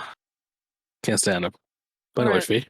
So yes, speaking of larger than life Americans who are from relatively close to the East Coast, how was King Richard, Harv? Oh, I already went over this. It was We good. already went over it. It was fine. Yeah, Oh, you man. remember the he was plane? watching it through. He was Yeah, remember well, the plane? I didn't I directly wasn't watch it. here. I No, you were the plane here. You sparked were that whole here. conversation. You were literally here the entire time. Anywho, you guys have been talking for so long. I forgot that you talked about this. Fair. Okay, Fair. Sly, I watched how it on was- somebody else's screen. That's what I Oh did. my god, how was Motherland, Sly? I haven't finished it yet. I watched episode 9 and then I had to get set up, so I'm still waiting for the latest episode or the last episode of the season. But it's been really interesting so far. It's the 3rd season, so seeing how they've continued the story and the changes they've made to how they're presenting the story has been really interesting. You know the concept of don't split the party in D&D? They really said, "Fuck that, we're gonna split the party," basically this entire season, which was really interesting because I think they did a pretty good job of setting up the other characters, and so we're still seeing all the people we know and love, but also getting to see a bunch of additional people more fleshed out and more introduced because they're so separate this whole time. So yeah, episode 9 was everything was going way too well and I was scared, and then I was like shit's going to go down, and then shit went down and I have very little idea what's going to happen next. But yeah, I've really been enjoying it this season. Yeah, that's Maryland Fort Salem. It's gay, it's witches. I don't know what else to tell you. Okay.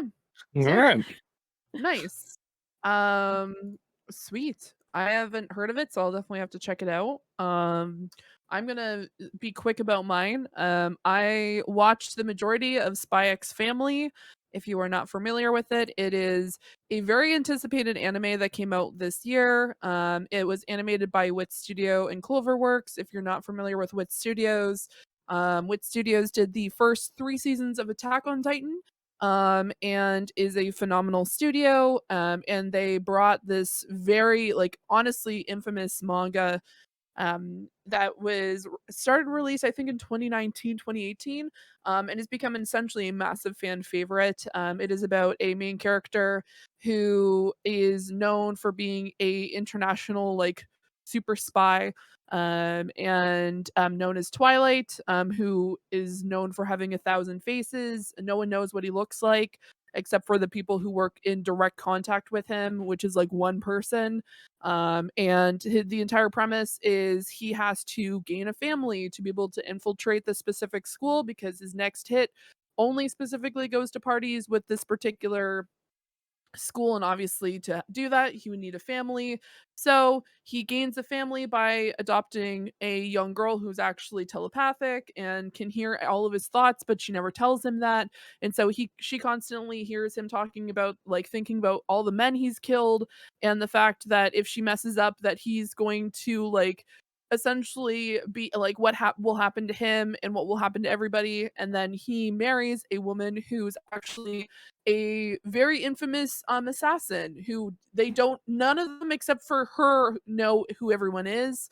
It is very cute, very sweet, would highly recommend it. Honestly, this is even something you would like, Sly, because it is very wholesome and cute, but also very action packed. The animation's fantastic, and it's really cute.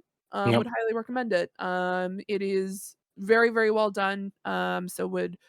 Yeah, that's all I can specifically say. I haven't finished it yet. I need to still read the manga. I constantly heard really good things about it, because Tetsuya Endo, who is the person who created it, I think this was his first full-length manga series. And so being able to create something like at this particular length, and have such notoriety already, I'm very interested to see what he does next. He did a lot of one-shots that were essentially like spy detective based. And so this is a really cool one. This show's amazing, by the way. I've watched a ton of clips on it. I've yet to like sit down and watch a full like episode on it, but I've gotten the gist of what's going on just based on like the clips. Because usually, if you watch Crunchyroll clips, they actually go in like a order of like the show. So like you get a lot of that kind of like goodness really quickly. But yeah, no, it's well animated. The voice acting's really good. The animation's really, really well done. The writing is hilarious. It's definitely one of those like thriller feel good shows. Like there's suspense, but like at the end of the day, everybody's happy, right? Kind of a little bit. They also punch a cow in this show, which is pretty fucking awesome. It's true. Yeah, absolutely. There's so much weird shit in this show. There's so much. A cow gets absolutely folded. It's great. Yeah, no, it's really fantastic. And yeah, also just kids being kids, and it's quite well done. But Mhm. yeah, that's it. For what we've been watching. What we'll do is we'll get into what we've been reading. Frank, what's the update on the Percy Jackson series? What's going on over there? I'm on book 4. Cool. That's How about is it. it? It's pretty good. No, we're just gonna end there. No, What's happening? so that is the Labyrinth. So my favorite book, at least the book I remember being my favorite very book. good. Right. I've yet to. I'm yet to figure out like why it's my favorite book. I think it's because like halfway through shit just hits the fan. Stuff like shit hits the fan at the end of book 3 of Percy Jackson, because by the end of it we got another demigod introduced and stuff like that. I'm not going to say which one, but it is so fucking cool. A lot of characters do, kick the bucket and stuff like that, but this one's supposed to be if I remember correctly, supposed to really really like kind of hone most of what the kind of stuff being set up in book 1, 2, and 3, and kind of like, oh, this is what's really happening. And then book 5 is like, okay, now we know exactly what's actually happening within this world. How are we going to finish it? So there's a lot of like, oh, revelations in this book. Like, what did the prophecy mean? Stuff like that. So we'll see. We'll see if it holds up to 15-year-old me reading this book. I have a good feeling about it because the writing already within the first 3 or so chapters have been absolutely good. I can't wait to see more of the read more of the universe. Unfortunately, I didn't get to read today because I left my goddamn Kindle at home. So that's basically it. Yeah. My quick question to you is: after you finish the entire series and all the sequential stuff, what is your next book if you already have one? Do you have another book? Shit, I honestly I have a written list somewhere. I don't remember where. I think I might have it in like a wallet somewhere. People have been like recommending me books for a while now, and then of course I have the list on TikTok because there's a person on TikTok who's been like posting like, hey, what do you think you'd like this book based on this? Well, this is the book. Type TikToks, and I know I've been saving a few of those. So more than likely, I do want see. The only thing that kind of holds me back on the Percy Jackson stuff, and I really kind of hate it, is that I don't feel like I'm getting challenged in a reading sense, right? Because this is a series written for a 15-year-old. Yeah, I was gonna say, aren't they made for middle schoolers? Yeah. And while I enjoy thinking of like how the story plays out in my head, how these characters look in my own vision and stuff like that, and how these things play out. Because Rick Riordan, for the most part, is a really good person at kind of like giving you that visual like idea what's going on, right? But at the end of the day, it's not moving me forward as a reader. So I definitely want to read something more my skill level, more higher, like more of an adult book and stuff like that. Not saying it has to have adult themes, but definitely written more for adults who have been reading for a pretty decent amount of time. That's probably going to be my criteria, because as much as I'd like to go back and read books that I didn't read as a kid, I really do want to read something that's a little bit more my speed. I recommend the Steve Jobs book. Continue. The Steve Jobs book. Okay. Is it which one? There's like 50 of them. The main popular one. Okay. The biography one, I think it is, right? Yeah, the biopic one. Yeah. Cool. I'll put that in the list. Actually, I'll write it down right now. Actually, because I do have a list somewhere. It's supposed to be really good. It's supposed to be really, really good. Nice. Good to know. And Sly, what have you been reading? Well, I've been reading a lot of things. I've been jumping like in and out of a million things. I've started The Magician's Nephew, which is the first Lion Witch in the Wardrobe book again, and I started a gigantic Harry Potter fanfic that I'm not going to talk about. But I also got on from my library app the Thursday Murder Club, which is set in a British retirement village or whatever, where there's a group of old people who get together every Thursday to talk about like like cold cases or old cases that were solved or whatever. And then somebody in relation to the building of the retirement village they're living in gets murdered. And so then they're like, well, we gotta try to solve this mystery. And it's very much old people, it's very much British. But yeah, it's been pretty fun so far. Nice. Hell yeah. Sweet.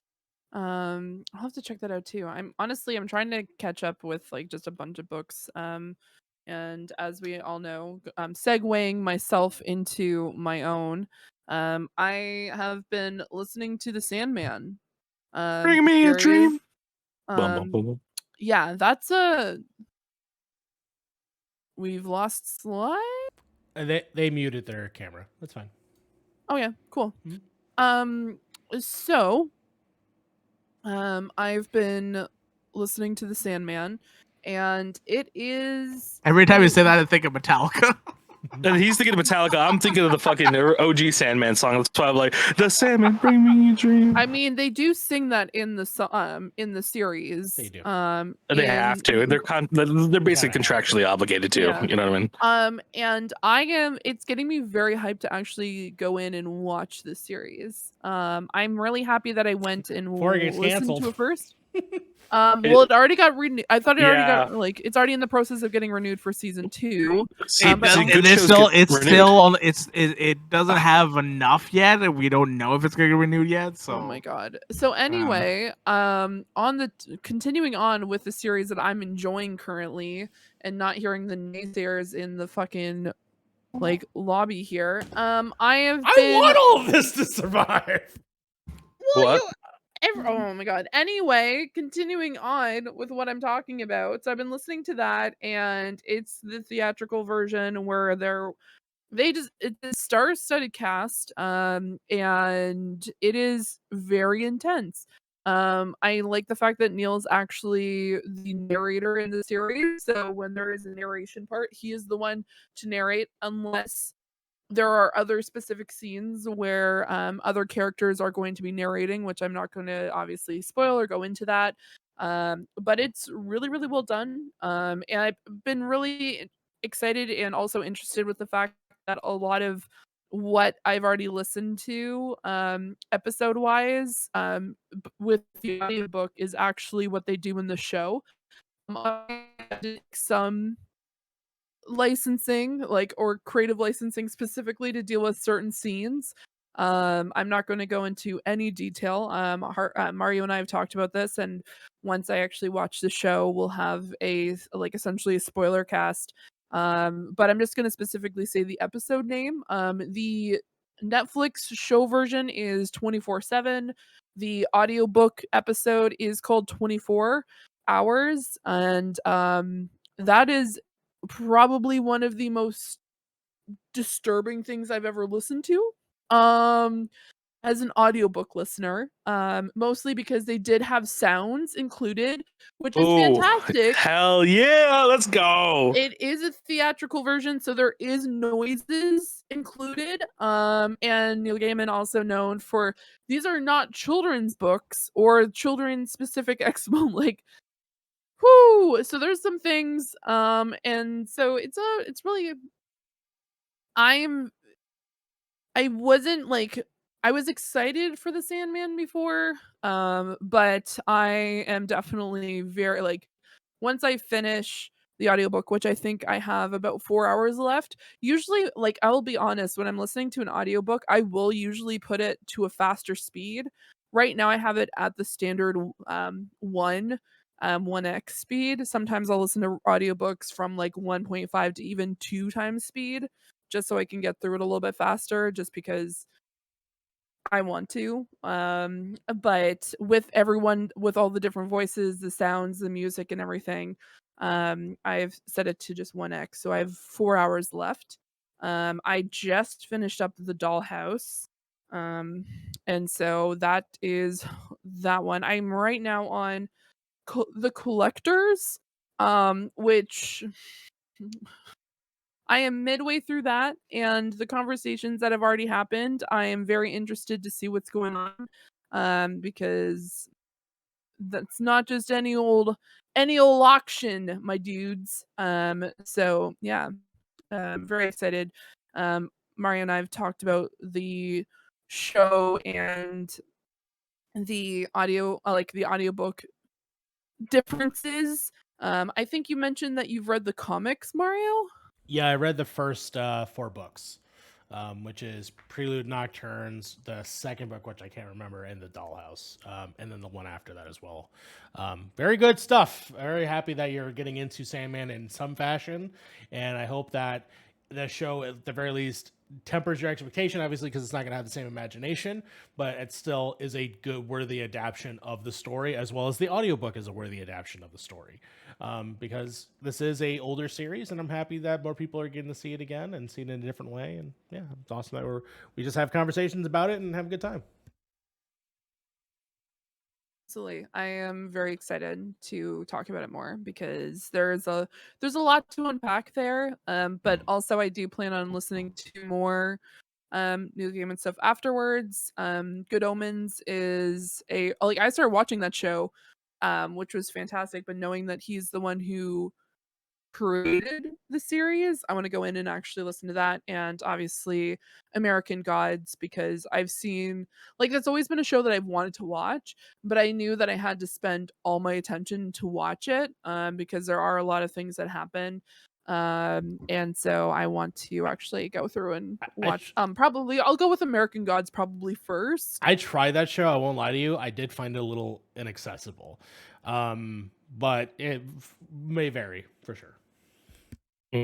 What do you mean by inaccessible, if you don't mind me asking? I felt like that was definitely an adaptation where it's like it definitely probably is a requirement to read the book, because the way that ideas and things are presented are pretty much just sort of like things that happen, and there's not a whole lot of context. Don't want to give away too much, but ultimately, I just, for some reason, when I was watching it, I don't know if it's just me or the show. I just know that it wasn't vibing with what I wanted. In the how much I like Sandman. Like I really like Sandman quite a bit. Another thing I would recommend is probably Nazi Boys, which is another story that he did. I want to see the adaptation of that one, but ultimately, yes, American Gods was just not for me. Well, I have just a quick question before we continue. So, I know Frank would know what I'm talking about here, but there's an actual like series, like a manga / anime, and it's called Noragami.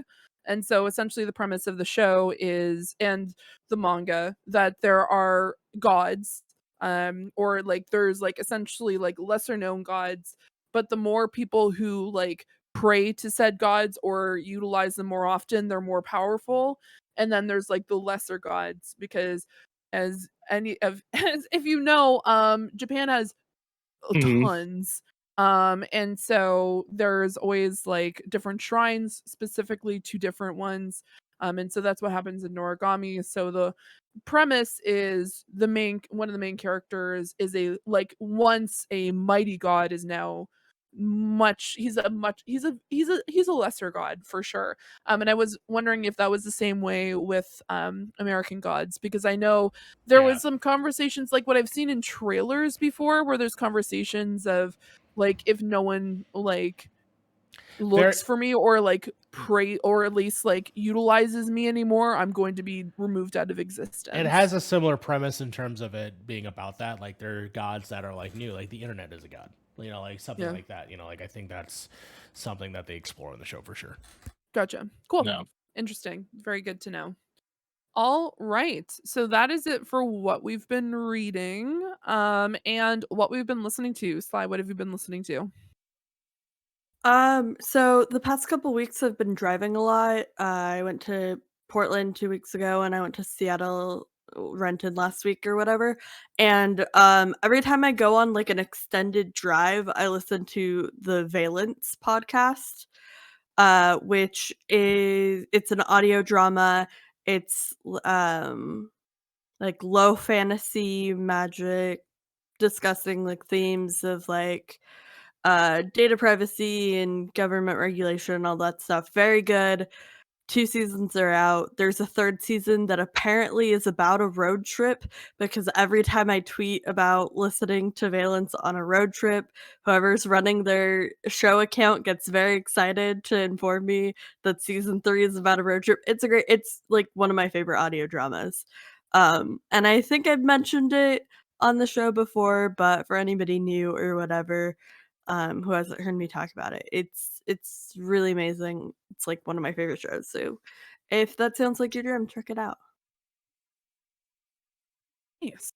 No, that's cool, especially since it's about the next one's going to be about driving, or at least like a road trip, and then being able to do stuff like that. Very no, I myself to listen to other podcasts, but I always end up listening to audiobooks instead. What? You went robot first. Yeah, your audio went weird for a second. You're good though. You're good. You're good. Okay. Yeah, cool. So yeah. I've been listening to, funny enough, jazz recently. I've just been either listening to audiobooks or listening to jazz. There's the reason why I started I've always really enjoyed jazz. And Do you like jazz? Do you like jazz? I've been trying not to say it the whole time, and I'm like, fuck it, you're just making this too easy for me. I'm trying not to. Oh my god. But okay. Anywho, I'm going to specifically point out one particular musician. Her name's Katie George. She's actually a Canadian jazz musician from Calgary. And the latest Juno winner for jazz. She's won this year, which was crazy. That's our Grammys, by the way. Yes. Is that what that is? Okay, cool. Yeah, I was gonna be like, nobody's gonna know. I was going to explain it in a second, Harv, but thank you for explaining to everybody. Yes, those are our Grammys. So she won specifically for jazz. And she recently came out with a single called My Cardiologist. Would highly recommend listening to that song. Really well done.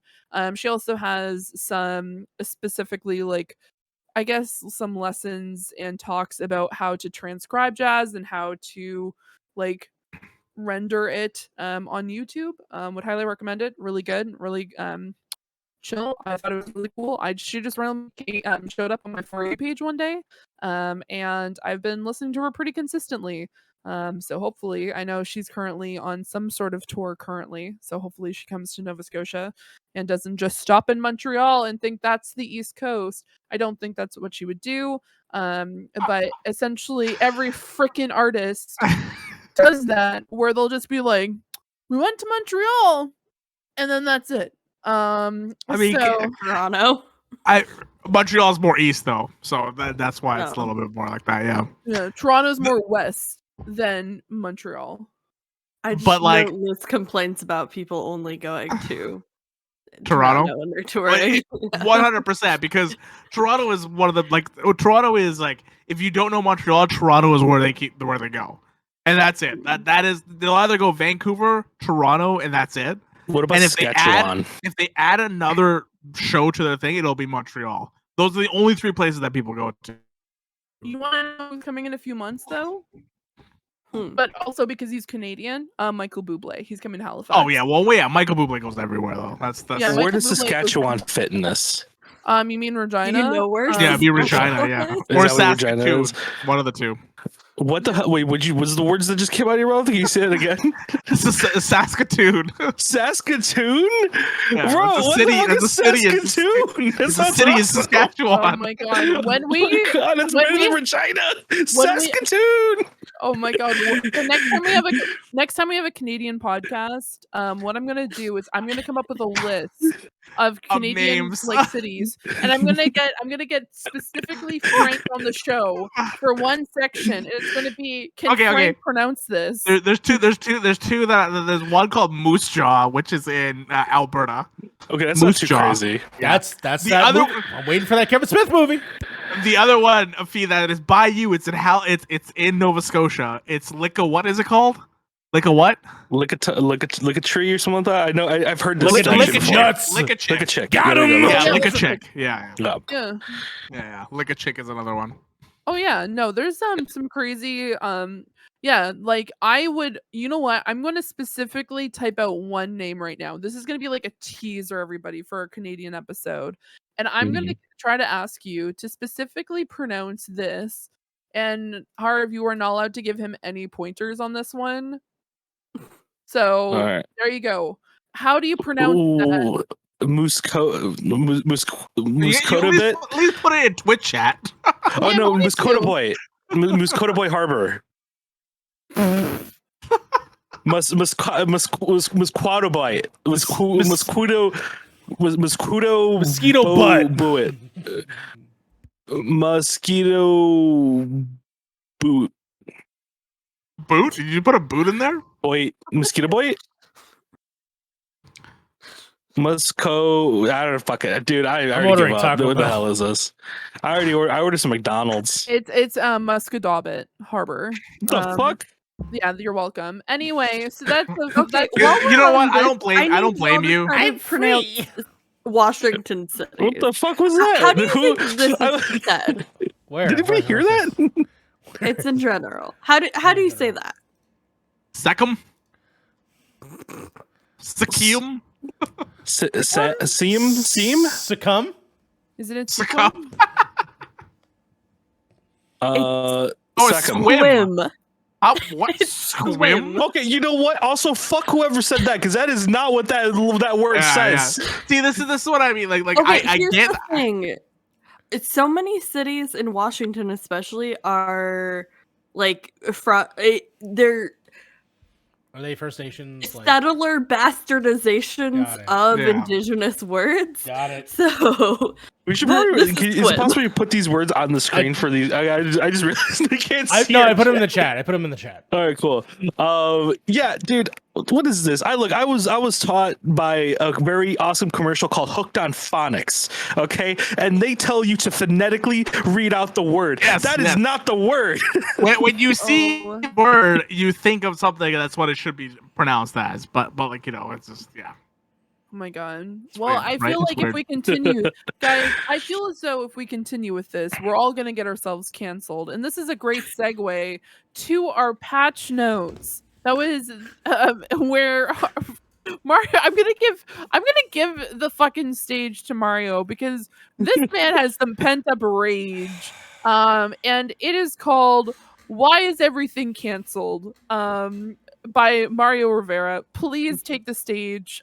Everyone give snaps and claps for Mario Rivera. I'm gonna light this lighter for Mario the whole time. Listen, there you go, buddy. listen. I'll say it now. I like bad TV shows. I like bad TV shows so much that I want season 2 to these fucking shows, and I'm just not gonna get them. And I'm gonna go ahead and start because obviously we go ahead and we picked our own articles, and the article that I decided that I will take on is the fact that I just found out that today Resident Evil is now fucking also canceled, and I really liked it. I actually had a good time. I was excited for season 2. I was excited to have the introduction to Ada Wong, which was teased at the end of the fucking season. We don't even know what's gonna happen to her fucking I don't even daughter. care if that's a spoiler 'Cause her because daughter- I'm not gonna fucking watch it. Her daughter got kidnapped by her sister, and now we don't know how that's ever gonna fucking end. Her husband's probably What show? fucking dead. Resident Evil. Oh, Resident Evil. We're just talking about- spoiling I'm it. Fuck it. I'm spoiling It's over. Resident Evil. They're not It doesn't matter It's not anymore. going nowhere anywhere. The fucking Jamiroquai sequence was fucking incredible. It was fucking incredible. Anyways, this is this article just outlines people, not just people, Netflix specifically, just not giving things enough time to grow. And I'm sure it's that. these things apparently appear on their top 10 list. Hold on though. These are shows that show up on their top 10 list, and Sandman is also possibly on the verge of not being a season 2 as well. And I think that is just fucking a crime. Personally, I know that, sure, not everyone was a fan of fucking Cowboy Bebop. Sure, okay, got it. Nobody was really a fan, obviously, of this show. Got it. There's still stuff that people are a fan of that they're canceling, and I think it's fucking a crime that they don't allow things to grow. Specifically, like maybe giving fucking Glow a final season which would have been. I was just about to mention that. Was like, so just let things end. I saw an interview with Alison Brie talking about Glow. Exactly. And she's like, she's really, really sad that it didn't get a final season, that they couldn't like send off characters. Exactly. That's a weird one though, because like from what I remember, that show was doing well. It was good by people. People loved that good. show. Instead, we're gonna fucking extend what was it? Orange is the New Black to 7 seasons when really that show should have been over in 3. So, yeah, that show dropped off after like 4. I couldn't fucking watch it after like season 4. So I was like, what is? That's what I'm saying. And then of course now we just learned that Umbrella Academy is ending. They're giving them a final season, but I think the plan was originally going to be 5 seasons. I think Fee actually said that earlier. And yeah, that's fine. As long as you give it an ending, at least in this case, I'm left on a fucking cliffhanger that I was kind of interested in, and now I won't be able to get that ending. Same thing with like Cowboy Bebop, the way that ends as well. So I guess I'm happy the little time that I do have with these things, but at the same time, I'm just like, fucking hey, man, like your diversity in terms of your stories that you're having on the platform and having them just being taken off, I think is just bullshit. And this is not just Netflix. This is also HBO Max right now, which apparently they only have enough money to fucking show 2 movies in the theater, and then a bunch of other shit. So I don't know, a little pissed off. I'm just like, I'm tired of investing in your product if you're not going to let your product have some time, personally. Yeah. I mean, fucking, they sell shitty video games and they give them sequels, like they fucking give them shots all the time. So yeah. Oh, they call it for a second there, I thought you called the Resident Evil game shitty. I was like, wait, excuse me. No, I'm talking like. Yeah, I know what you mean now. Like Kane and Lynch, basically. I know people like the first one, but games were like, they don't go anywhere after a certain while. And just at least they had a couple sequels to at least flesh it out if they wanted to. Watch Dogs is one of those weird ones where it's like people were lukewarm on the first one, they gave it a second shot in the second one, and now no one really enjoys the third one. So it's like, I'm saying like shit like that, but yeah, no, you're right. Totally different argument, but at the same time, different mediums. It's tough to. But still, honestly, it's tough to. But I see what you're saying, though.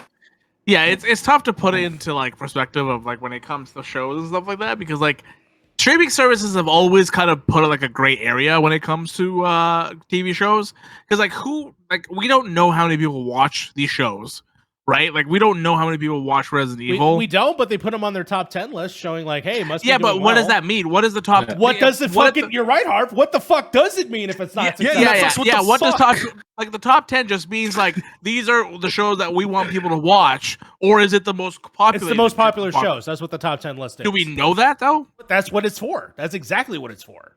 Or is that just Netflix pushing 10 of their shows? I wonder. Going by the numbers. That's what I'm saying. I wonder if they're going by the numbers of watch time or how many people are clicking on that thing. Because if it's brand new, I could see why everybody who just logs into Netflix is like, hey, let me take a look at the show. But I want to know how many have retained from episode 1 all the way to the very end. You know what I mean? Is that what makes the top 10 list, or is it just people clicking on a video? But or clicking on a show? Bebop was on that list. That was on that list. So that's why I'm just like, all right, then what the fuck is it? Not everything obviously stays. Not everything is a ballpark fucking home run like a Squid Games, which is on that list consistently for weeks, which is pretty incredible. But at the same time, I still haven't watched that show. It's a great show. It's a good show. But like, yeah, I don't know. I'm just saying, like, if there were a possibility of them to keep going with a season 2, maybe the show could have gone a totally different direction. It could have added new things. Okay, somehow Young Sheldon is on the top 10, okay? Somehow Young Sheldon is on top 10 Netflix right now. I don't want to live on this planet anymore. And the Selling the OC, I don't know what that is. What is that? That's number 1 right now. Is Selling that like an OC, like prequel or something? I don't know. No, it's about like the it's a retail like it's the real estate agents from California. Orange County? Yeah. Okay, so Selling Orange County. Yeah. I mean, I agree with Mario in a way. I feel like sometimes these shows do need it. I feel like, I mean, this is just me, right? I felt the writing was on the wall for Resident Evil, that the fans weren't going to love it. The people who apparently were watching it didn't really like it all much. So the biggest problem they had with that show is you have to give Lance Reddick more fucking screen time. Give him more screen time. Lance Reddick's the best part of that show, apparently. He's outperforming everybody in that show. But if you take him out of the show, it is a show that nobody really wants to watch at this point, because it's no offense to the other actors on the show. They're just not good as Lance Reddick. They're just not that good. It also doesn't help that we didn't really know what this show was about until like almost the very last minute. It was like we knew it was like the Wesker family, but that was really kind of about it. Yeah, I don't mind that. That's stuff. your buy-in. I mean, that's fine. That's any show. Yeah, I don't mind that because like if you give me a good trailer, I'll watch the show. I don't care, even if it had no Resident Evil ties to it. I'll watch the show because the trailer looked good for it. The problem is, even if it didn't have the Resident Evil backing to it, it still wasn't a great show when Lance Reddick wasn't on. I have a perfect fucking example.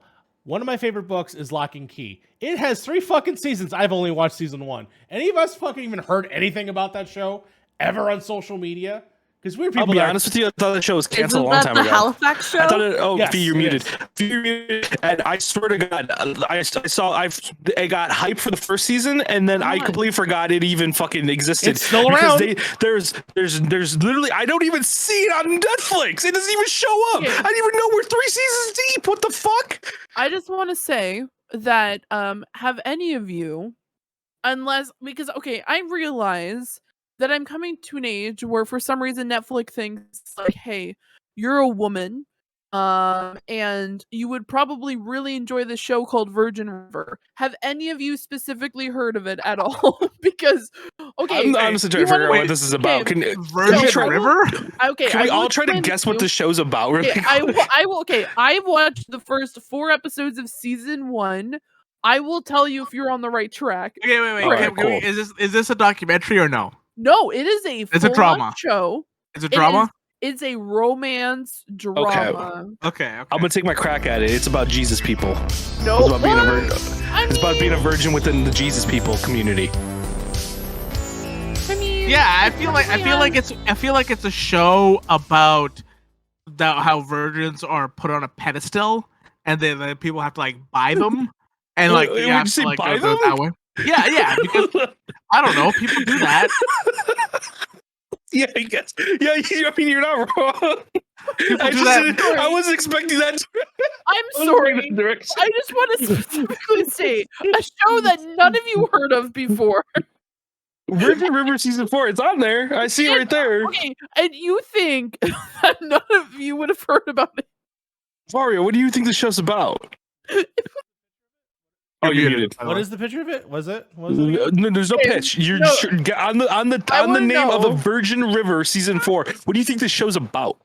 Oh, I see that here. Fuck, I have no fucking clue. I would say it's a YA book that they adapted into a show. I don't know. Not YA. Not at all. I don't fucking know. Book. I have no idea. Not at all. Okay. Slide, do you know what this is? Do you know what the show is? I don't watch things. I couldn't tell you about half of the. You watch 911. You watch something, but I was Virgin River. What do you think this show is about? Just by that name. Look, I'm on this website. This is actually a Netflix website. And then fucking right when Resident Evil premieres, it's in the top 10. Here it is. It's right fucking there. It's number 2, right behind Stranger Things. So Stranger Things happened literally that same weekend. So it's just like, what the fuck? It's like, I can understand Stranger Things, but like really above Peaky Blinders, bro? People got no taste. I'm gonna tell you there's guys no new season of Peaky Blinders that came out. There was 2.4 billion minutes of this show streamed in July. Excuse me? Please tell me what this is about. What is the show about? Okay, let me tell you about Virgin River. It is about a woman. Her name is Melinda Monday, and she is going fucking through it. She's going through it, everybody. Her husband has died. She realizes the busy life in the city isn't for me. I'm going to go where my family, like, I think it was like her family used to be a part of this town. And it's on Virgin River. And she specifically goes to this very small town and decides she's going to be a part of the practice. And then there's the crockety old doc who's just like, I don't need your assistance. And she's just like, but I want to help. And she's just like, I'm going to stay in this town and really prove myself as a person. And then there's Jack, the like restaurant / bartender who helps her out on her first day. And it's essentially a Hallmark show / like romance. And it's an entire, like, by the way, I'm sorry to tell you this, Mario. They not only got signed on for season 4 last year, but they also got signed on for season 5, and there is potential of more seasons because there's definitely a movie in the works, by the way. And people fucking love it. They just love this fucking show. And also, on top of that, do you want to feel really bad about something? There has been talks in some cases to bring back PiP House season 2. If you want to, oh man, if you want to know what fucking PiP House, we can't go in on all that. I didn't expect this segment to go this long. Personally, I just want to say it was #1 in Brazil. God damn it, that's a big ass country. Anyways, continue. Okay, so anyway, I'm gonna be honest before I segue to the other one because I can do this because I'm the host this week.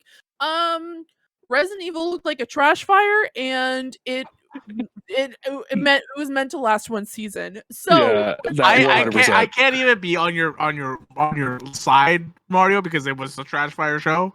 Like for the most part, it was a trash fire show. It's just like there were some directorial things that they had to do for that probably would have made it better. But I do agree that they do cancel shows too quickly. Like at least give it a little bit of breathing room. But I think this is more on Netflix. I'm on your side. I love bad shows. Good for you. I'm glad you enjoyed it. A lot of people seem to enjoy it. And Brazil. like, you know, Brazil loved it. Austria, Belgium, Dominican Republic. You know, like 70% of Brazil. You know, like 70% of Brazil is inhabitable. One thing I love about you, Mario, is your optimism. You know what I mean? But I will say Brazil that loves it. Somebody loves it. I think this is Netflix saying that we can't afford to have these shows. Yeah. We just can't afford them. Yeah, I feel like it's a lot of just like we have these licenses, but we can't afford to really make them like as big as we want to. So we just have to like shovel something out so they don't like lay dormant or something. That's the only reason I can think of it. I think if they don't get Stranger Things big, they're not going to renew these seasons. They're just not going to do it. I mean, don't shovel out $100 million for your first season and then hope for the best. You know what I mean? Like, yeah, you have to hit high numbers to continue. That's the problem. They're hitting too high of a bar when they released the show in the first place, and then realize, why didn't we not expect that this show that we put $100 million into didn't make us $100 million? R.I.P. That's unfortunate. I'm really upset that it didn't do so well, but you know what? We've seen what happens to Resident Evil movies in the specific. We also have to know that Netflix has never turned a profit, so we'll put that into perspective. Yeah. So and that company's never turned a profit, so they're going to start canceling shows. They're only going to put shows that are going to be good, and if they're going to make shows, they're going to see how they go, and they're probably going to cancel. Well, here's the thing: we see this all the time, and especially now, they're raising the prices for Netflix, just like Sony is with the PlayStation 5. Let's talk about that, everybody. What is happening with the PlayStation 5? Who wants to spearhead this conversation? I mean, to be fair, three people here don't get affected by this. I mean, I don't get affected at all. Yeah. Now that I think about it, it just really doesn't. I already have a PlayStation, but also fuck you, Sony. Who the fuck do you think you are, really?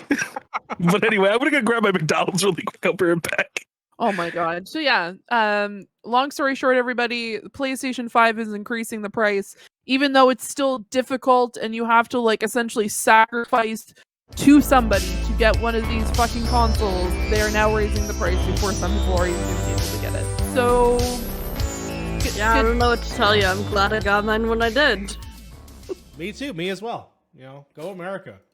Cool. I was the only one who didn't get one, and I'm getting a Steam Deck in October, and I have no specific need or want to get a PlayStation 5. I'm sorry, Sony. Smarten up. I have literally no reason to purchase you currently, so that's, yeah, it's absurd. Why even raise it right now? Yeah, because Xbox and Nintendo have come out saying that they're not going to release it. I understand, like, the Japanese economy right now is really, really fucking bad. Like, it is in the toilet right now. So I understand them raising it on that side of the world, but I don't understand why they're raising it on this side, which kind of is because, like, if they're not going to release it on the American side, they're going to release it in Mexico, Canada, Australia, Japan, and Europe. I think those are the places that they're raising it. But I like, people say it's the chip shortage and all that kind of stuff. It's 100% the economy in Japan. This is one of the reasons. This is one of the main reasons why they're heightening the prices. Yeah, because Sony is based out of Japan. You could say the same thing about Nintendo, but I think Nintendo's system just isn't as expensive as Sony's. But the thing is, like, you are a multi-billion-dollar company. You don't need to do this. Like, you legit don't need to do this. Yeah, I don't know. It seems kind of weird, especially since they're going from now thinking about coming up with like their multi-tier services and then raising the price of their consoles by $20 for everybody. You know what they could have done? You know what they could have done? They could have upped the price, fine, but at least gave you a 3 months premium where you bought the PS5. I mean, give me 3 months of premium. All right, yeah, add something on. Yeah, add something on top of why you're increasing the price of the PlayStation 5. That's it. It costs you nothing as a company to add on something that you own as a property. That's digital. That's digital. Yeah. Like a $50 fucking PSN gift card. What, like you're not gonna get that 50 anyway, but you're gonna retain a customer at least. You know what I mean? Exactly. I think a subscription is a little bit different than just like giving out. Because, you know, a gift card impacts other areas of it. But, like, yeah, you're paying so minimal to, like, host a subscription service or whatever but tacking it on for free will make people feel better about buying these things, right? And it's not costing you anything. And people are going to sign up and then be like, shit, I want to keep this. And then you convert, you know? You're not going to convert everybody to subscribers, but you're going to convert at least a solid chunk of people. Like it's like the Game Pass thing, right? Like you get $1 in, and you're going to convert people to like get the entire thing. Get people to if you're going to buy it, right? Exactly. Get people to get your console 2 months or 2 or 3 months of premium. They're not going to cancel after 3 months. It's hard to cancel that kind of shit, or it's not hard to cancel it, but people are just. They just don't cancel that kind of stuff. So like, that would have been like the perfect thing to do, but it's Sony. So what can you do? Yeah, like you just released a subscription service that people are still confused about. Yeah. Why not bundle that in with this? So then you can build those markets. Because I don't know how much of like different regions like give a shit about video games like this, right? Like if they're doing what we're doing right now, which is like analyzing it, maybe that's why Sony like completely said, you know, screw America, because 100% they would overanalyze this whole thing, yell at us, and then we'd have to revert it. Maybe they thought they can get away with it in those regions, but I don't know. I just saw that, Mario, a little bit on the screen. I was getting ready for the next story. And good for you. I'm proud of you. What were you looking at? I haven't seen that guy on my For You page in a long time. For the next story, I was researching tweets, and he was the first tweet, which is soups, and I was like, "Fuck you, I'm blocking you. I don't want to see your shit." So there we go. But yeah, fucking sucks. $50 though. But fuck stop you, engaging. Like, stop giving him attention. Yep, that's anyways. Yes. Well, for the people who are now on the podcast saying like, haha, I got one, like, I understand people who haven't gotten one yet. Just saying. All these people sitting here saying, oh, well, I got one. That's cool. Mm-hmm. Yeah. By all means, I'm going to be happy when I get my Steam Deck. Hey, Fee, you want to know something cool? I'm not going to be able to afford my Steam Deck because it's coming like in 3 weeks, and I can't get it. I don't have money. Oh, yeah. I was so excited for the Steam Deck to get released. I was like, oh man, it's going to be really, really cool.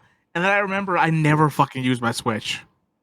Yeah, but usually I never use this. Yeah, but Steam Library you probably never fucking touched. Yeah, but I don't go on the road enough to really. Well, I got a new sofa, so I'm gonna use the shit out of this fucking. That's a good Steam car. Deck. It's a good vehicle.